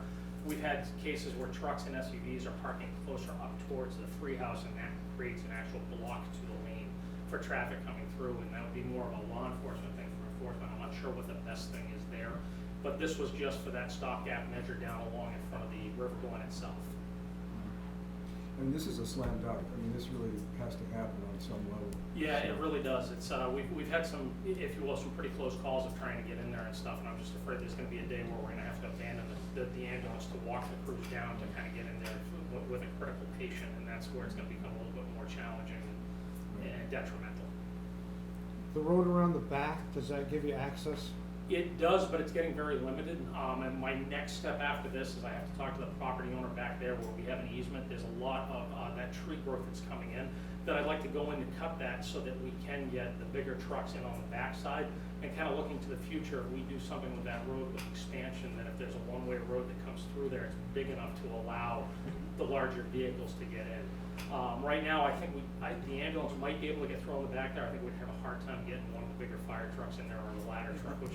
Yeah, the limbs from that tree are pretty much into the, Yeah. getting Yeah. through there, because I walk that on a regular basis.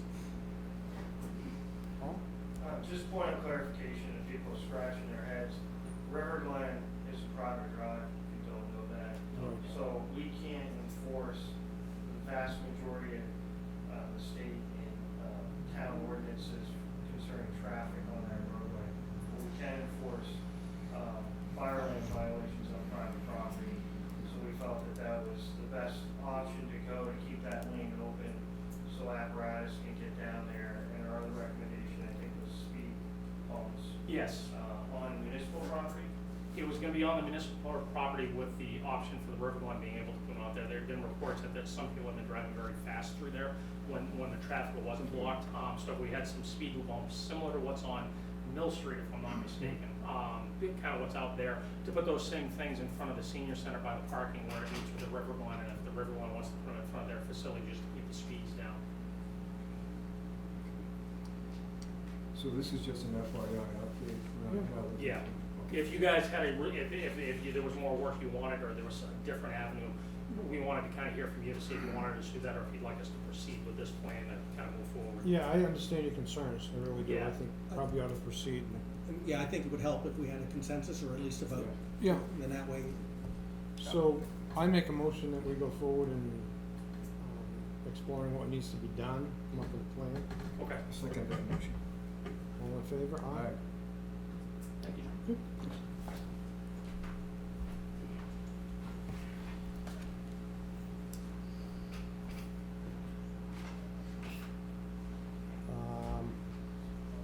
Finance, actually loose purchasing, borrowing on the finance. Lori? And this is something that's just come up that we don't. it's part of the auditing. Part of the audit. When we Yes. talked about the small reserves, some of that is because money was used to purchase when the warrant was gonna be a lease and what have you, so this is kind of Backtracking following on back that. what the warrant had said, and doing one of those adjustments and doing it the way that had been voted on. Okay. I'm Lori Velosevich, the finance director of the town, and as the auditors mentioned, as he just spoke about, the reason the fund balance was so low at the end of 19, only $40,000, one of the factors is that there was a sidewalk tractor that was supposed to be leased in 2018. It was $158,000 that was purchased outright, and then the lease was never obtained. And in 2019, there was a six-wheel dump truck. These were authorized votes at town meeting to go ahead and lease purchase these items, but the lease was never secured, and that was $74,300. So there's over $230,000 right there that would be in your fund balance if these leases had been secured at the time. So add to that, in 2020, your voters approved the purchase of two 10-wheel trucks and a backhoe that were also supposed to be a lease purchase, and no lease was done for that either. And that was $493,994. So altogether, there's $726,294 that needs to be borrowed. So borrowing of that amount, but on the flip side, you have money that has been budgeted each year, all those years, 18, 19, 20, 21, 4 years worth of taxes have been collected for payments on these items. So that amount comes to $536,700, and so that will be paid back on the date of issue. So the bank will just take it right off and put it to principal. So it leaves, excuse my voice, it leaves the remaining balance of $189,594 that we will pay next year, okay? All of these items were voted as with escape clauses. So some banks in town will not finance if it has an escape clause. So I asked, at the bottom of what I handed you, I asked 5 local banks, Union Bank, Woodsville Guarantee Savings Bank, and Pasumsic Bank cannot finance leases with escape clauses. Okay, so they responded, I asked them what they could not offer. The 2 offers that you have to consider before you would be the Muskoma Bank offered a 2.5% fixed interest rate for 1 year with no processing fees, and is subject to approval from the loan committee. And then there's Bank of New Hampshire that offered 1.49% fixed interest rate for 1 year, plus legal fees only, no processing fees. If we do it in one annual payment in 2022, the interest would be about $2,864. If we do it as 12 monthly payments, we could set that up electronically. They would take it, it's about $1,560 in interest, so you'd save about $1,300 in interest if you went that route. Those are the only offers. They were told that the 2019 audit, was complete, and That's why it was critical to get that tonight, because that's part of, Yeah. That's not part just of the fire truck, but it's also part of Right. this process, of Cleaning having to up. have an audit. I did send them the drafts, I think, at this point, for those that asked for it. But, they would like to have the final one, and also know that 2020 is in the works. They'll want probably just updated reports from 2021 to go through and finalize it, but, it's just something that needs to be done, it should have been done. So the spread here in terms of spending money on interest, the spread between one proposal and the other is about $1,300, I think you said. Savings. Savings, I'm sorry, the savings? Yeah. Okay. And which bank is that? Bank of New Hampshire. Bank of New Bank of New Hampshire Hampshire. seems to have the best rate. Legal fees, there was no dollar amount quoted for that, but it's just a matter, because there are so many articles, Right. they're combined into one, that they just wanna separate it out, so the lawyer will handle that part for them. So that's the best option for the taxpayers, is I the think 12 so. months of payments. Yeah. I think that would be best, that's my recommendation. I can make a motion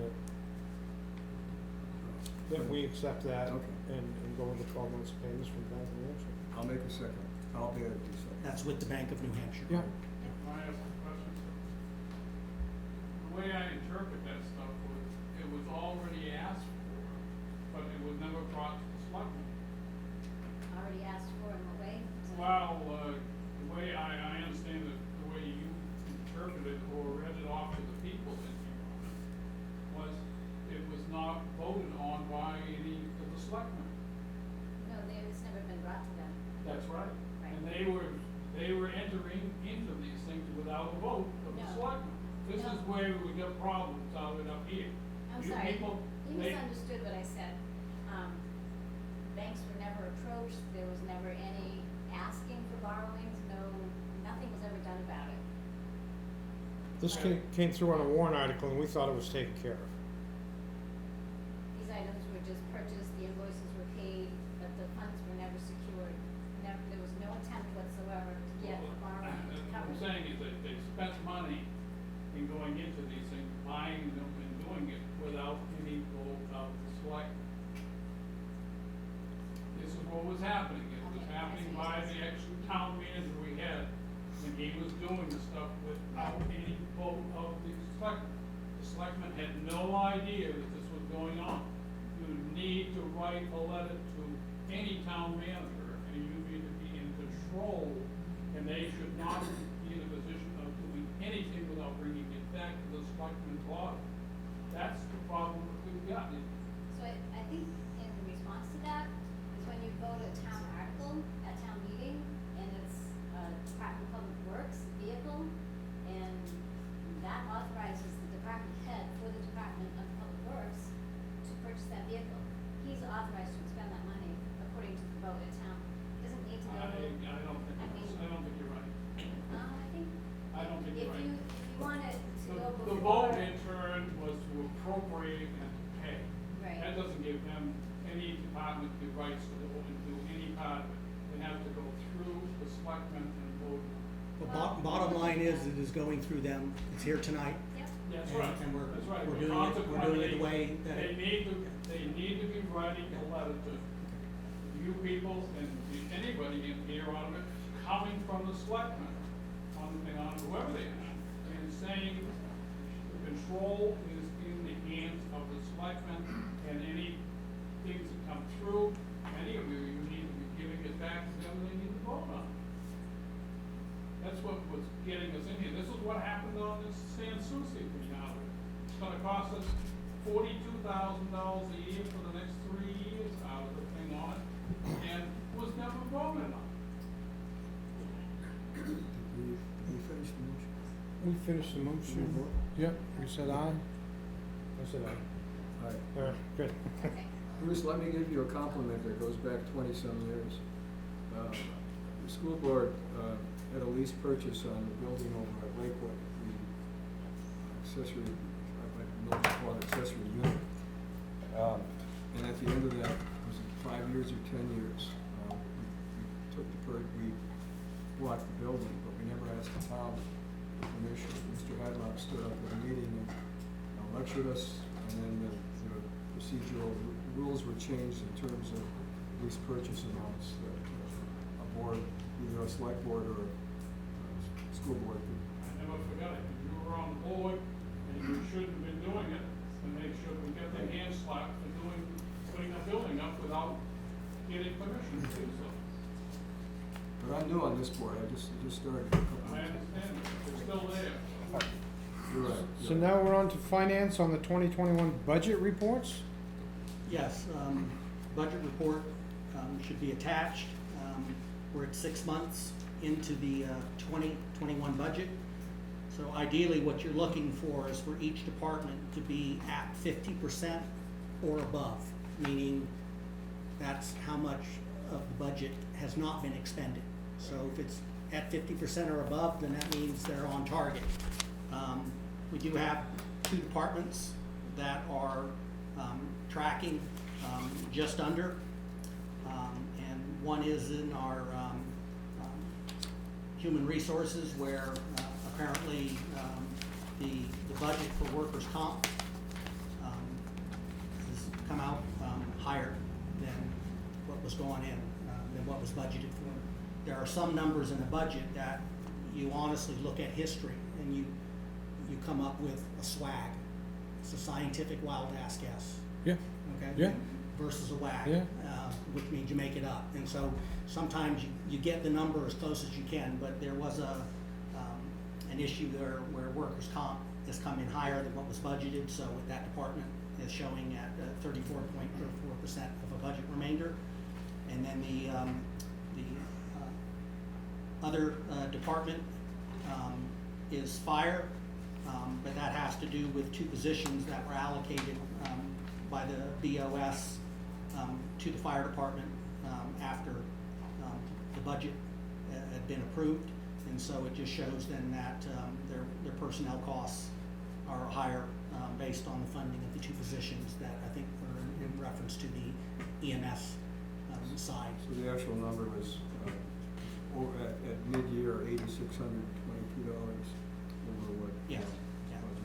And, I had it- yeah, go ahead. and the other thing too is while we look at, each department, and you can even look at a line item internally, as a manager, I don't worry so much about a particular line item, is where is the department, and then the other factor we want is what's the overall number, when we get to, in terms of the end of the year, so that, ideal is that, if you budget and you've been fortunate and you've done it right, you'll end up with, less expense and greater revenue. But at least in terms of the 6 month where we're at, we're tracking what should be on the trend that we're looking for. We just may have those departments take on the fact that we can't, affect workers' comp, so we may have to do some adjustments as we get to the end of the year. I had a question about town insurance. There was a $5,000 budgeted amount for the full year. We had $11,516 spent, during the first 6 months. And So I had a question about that overage. which department are you? Town insurance, which is, Oh, page, town. we don't have page numbers here. I think that, about page 5, I think. Oh, that's the property liability. Right. What I'm showing on here, under town insurance, we haven't spent, we haven't paid then, if I'm reading this right, because it's at 100%, so we haven't spent for the bill yet, correct? Yeah, so we budgeted $87,570 for the Looking at liability insurance. Yeah, property liabilities, Yes. budgeted current amount of $5,000 and. Oh, that's the expenditure- deductible. Oh, that's, okay. So what happens in that line though is if you have a claim, when they pay the Yeah. claim, you put the money in that line and then you pay the expense out of that line. Okay. So it's negative right now because we have money come in, but we haven't had to repair that yet. All right. Or it hasn't been paid yet, so. I see what you're saying now. Yeah. Yeah. I talked to Laurie today earlier.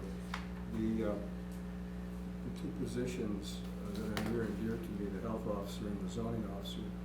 The health officer shows as a position. It's actually a state position paid out of local funds. The zoning officer position is a stipend position. It's not showing as a line item of its own. And I was just, I questioned that. Yep.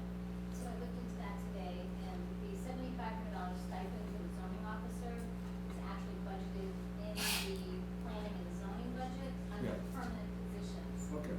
I changed that today. I created a new line, part-time zoning officer, put the 7,500 there, and took it out of the 52,813 to get those numbers accurate, so.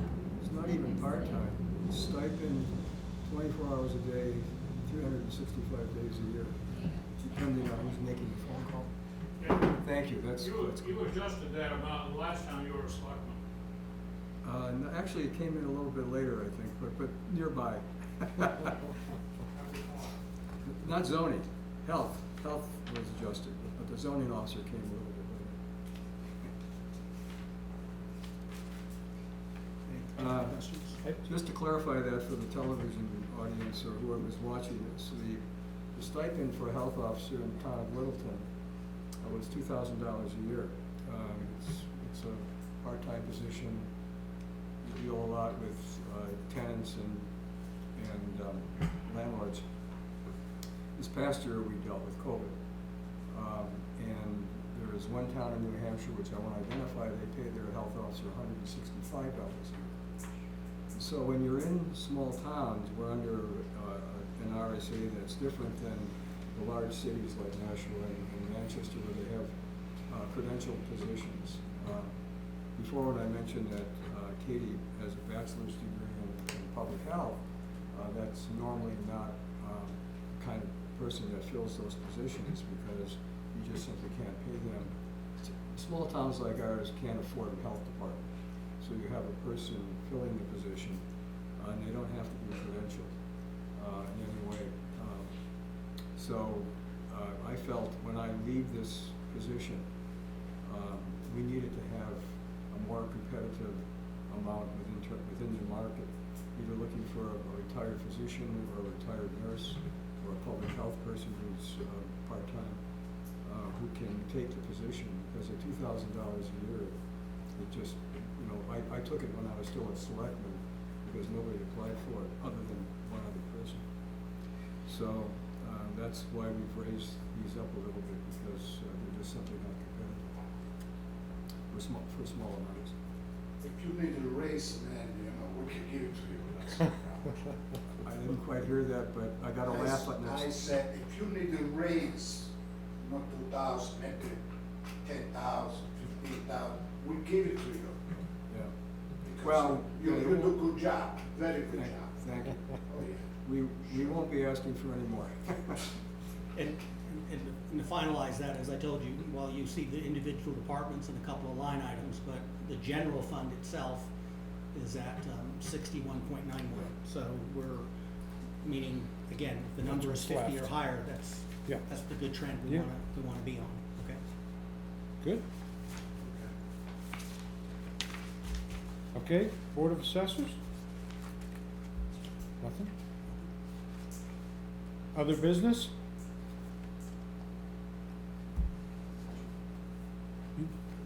No. I'm an advocate, my name is Marie Slack. I'm a new resident of Littleton the last couple of years, but I am an advocate for safety. And there are two issues that I'd like to know about. One is there enough money in the budget to afford finishing the crosswalk in front of the Opera House? It's only going halfway across the road.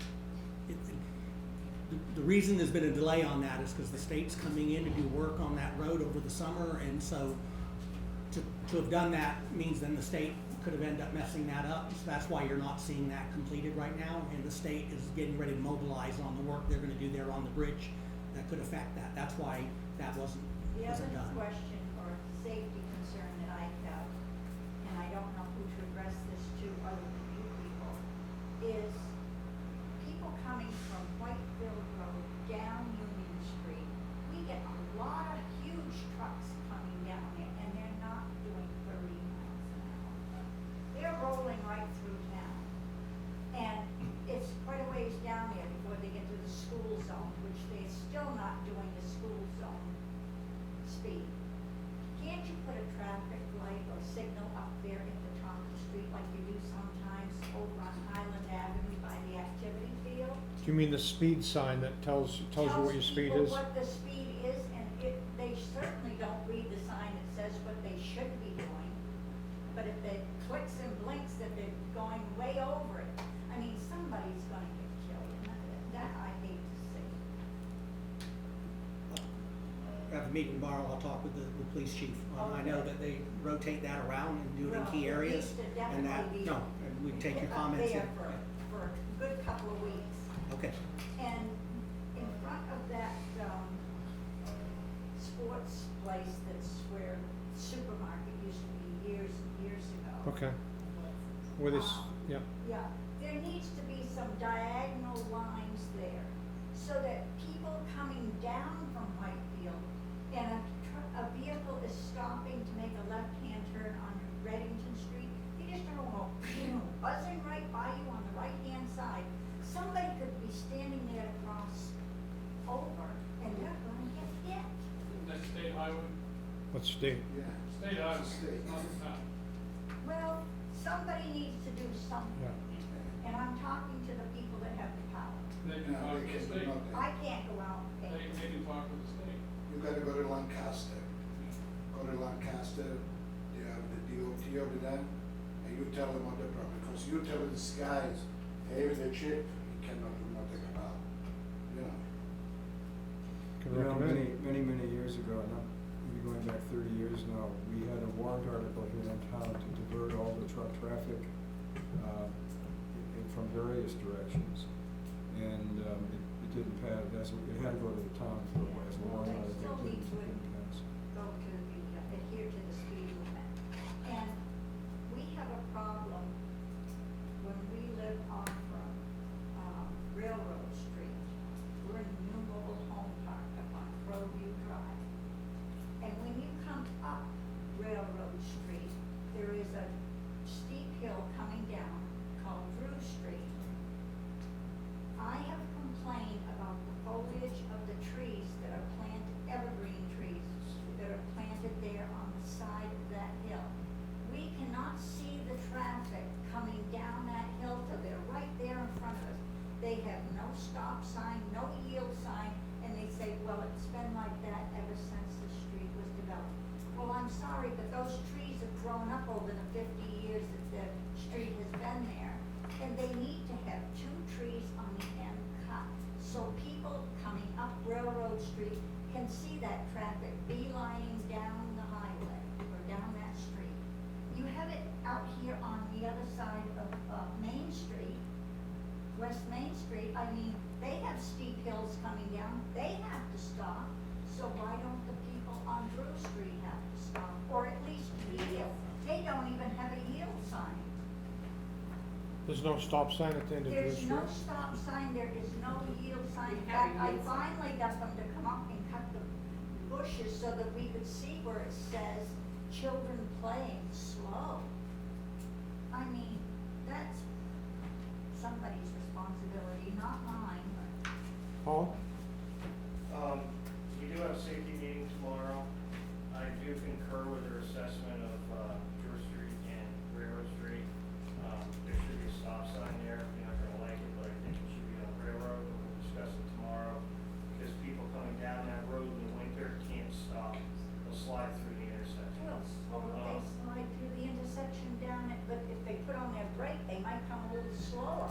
I understand, but there's some sloping issues there. We can discuss that at the meeting tomorrow if we put it on the agenda.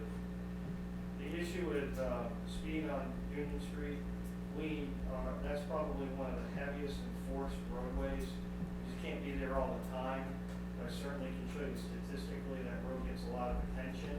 We will deploy the speed trailer there more. I'm not gonna leave it there 2 weeks because there are other places throughout the community that need it as well. But we'll put it up, absolutely. We'll put that It'll up. be a reminder to, because a lot of these trucks that come through on a daily basis. But interesting enough, we could even do a speed assessment on that roadway. But I would think that you would see that the majority of the vehicles are 30 miles an hour or under. There could be some spiking that occurs late at night. But we certainly can deploy our what we call a JMR out there, which is stealth radar, and it'll give us a better indication of what the road, we can do that as well. And we'll send a report to the board.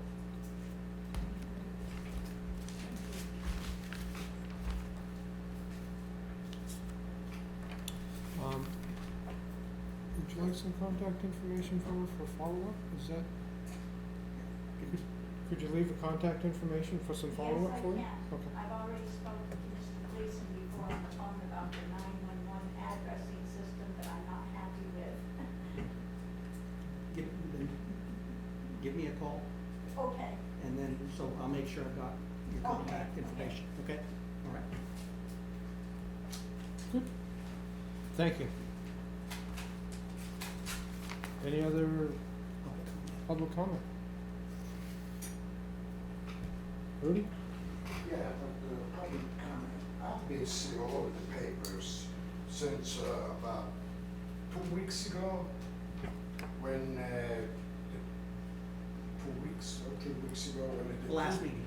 Yeah, no, the 2 gentlemen, they come, and they were talking about the broadband, right? You know, it's, every day it's in the paper, it's beautiful. But I wanna tell you, 2 gentlemen, they're also the town manager, that in Littleton, we got 37% of the people, and I'm one of them, that got no seniors. Did you realize that? I got no senior. I got this just to pay $50 a month, that's all, you know, I got enough money to pay. Now anyway, now, what I did some, you know, running around with some telephone calls and stuff like that. Though that's true, that you got, you know, the town hall, about 2 or 3 years, you guys got a project to put 2 towers on, right in Littleton. You guys better look into your paperwork. 2 or 3 years ago, somebody, you know, it's right on the town, to put 2 towers on, for all of us to use the cell phone. Now, you know, the broadband, I don't know, you know, what they need that for, but, you know, it's your business. This is very important. You know what's 37% of the people in Littleton that they can use this? You know how big it is? It is big. Unfortunately, you know, if you guys know nothing about, you know, then we really gotta, you know, drown the swamp because, you know, it's really, doesn't really work. But like I told you, the project is in the town I think to we have, put 2 towers. I think we have a tower going in. Where? In Dalton? No, in the hospital area. In the hospital, yeah. I gotta Because that drive was 10 miles to make a telephone call. They call him Mr. Bratz. I gotta drive 10 miles. How about that? They approved, this board approved, the planning board, the zoning board approved a tower being put out. I can't give you the exact location, but it's somewhere near the hospital on the other side of the Yeah, highway. because you got no signal in the hospital either, you know that. Right. You got the hospital. And it's covering that dead area from St. Johnsbury down into this, you know, from the west side coming in. So there is one other tower coming in, and there is, well, we have one tower already, as you know. So, but, Where, in Dalton? well, we've got the tower. Doesn't work, the one on Dalton. Top of Mount Eustis. Not top of Mount Eustis. It doesn't work. I live over there, you know, almost it's, you know, how Mount Houston over here. Yeah.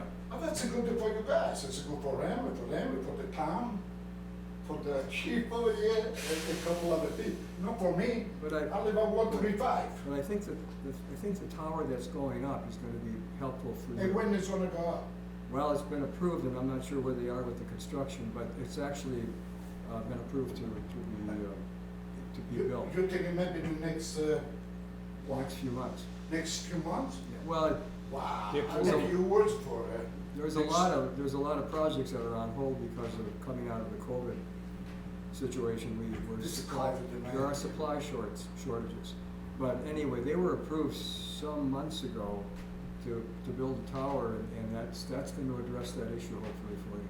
You know, a town like a little town, you got 37% that they can use it for. It's better not to throw them against the wall, right? Yeah, it's a problem that It's hopefully is disgusting. gonna be identified. And you know something, a $5 911, you know when's, let's say I got a stomach ache, or I got a Vermont. So, give me your number, we're gonna call Littleton. Did you believe that? That's, come on, you know, give me a break. Not me, give a break to everybody. And another question to the town manager, which I talked to you. Or do you also, the financial director, what did you make out with that $600,000 and stuff like that? Because a couple of people, you know, they were covered. I know maybe it's not really a big deal about, but it was in the paper. Do you enter the paper about, you know? There was no missing $600,000. It was in the paper. No, I'm not saying it wasn't in the paper. There was no money missing. You heard the auditors. Yeah. They're, Why the hell? well, Give me a break. they work for the board and they work for the public. They don't work for me, they don't work for Lord. There is not $600,000 that missing. If it was in the paper, don't you think it's your obligation, or maybe the financial director, to answer the paper Rudy, about that? if it's in the paper on social media, it doesn't mean it's truthful. No. Okay? We should. And we don't run a town based on social media. Okay, I don't. that's been $600,000, it's. But there isn't $600,000 missing. Okay, I can tell you that, and I don't need to write a letter to the paper to tell them that. There's no $600,000 missing. I must say, about parking, you know, maybe go on vacation, I don't know. You know, What it was not put in the right pots. Yes. And now after 18 months of reconciliation, Yes. that is where that needs to be. Okay? Then, you know, I can be, you know, people, taxpayers, they can be a little bit satisfied that Mr. Bratz probably is gonna push a little bit about this cell phone, right? About the tower, right? You know, eventually. Yeah, well, hopefully that tower will be of great help, especially if you're living west of town. I mean, But, You know that. Milton, if I could also say, Rudy, I know you kind of disparage when they say broadband, but I sat in on my first meeting with that last week, and that also includes cell.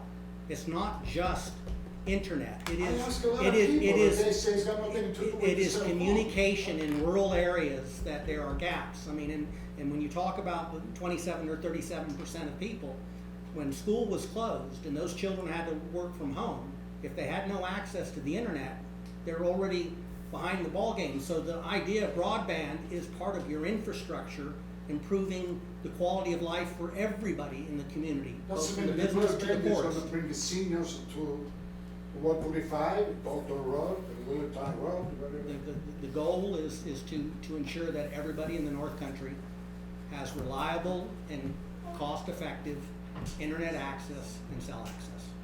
Satisfied. Thank you. Okay. Okay, I guess that's it. I'll make a motion to adjourn the meeting. second. All in favor? All right. Aye. Thank you.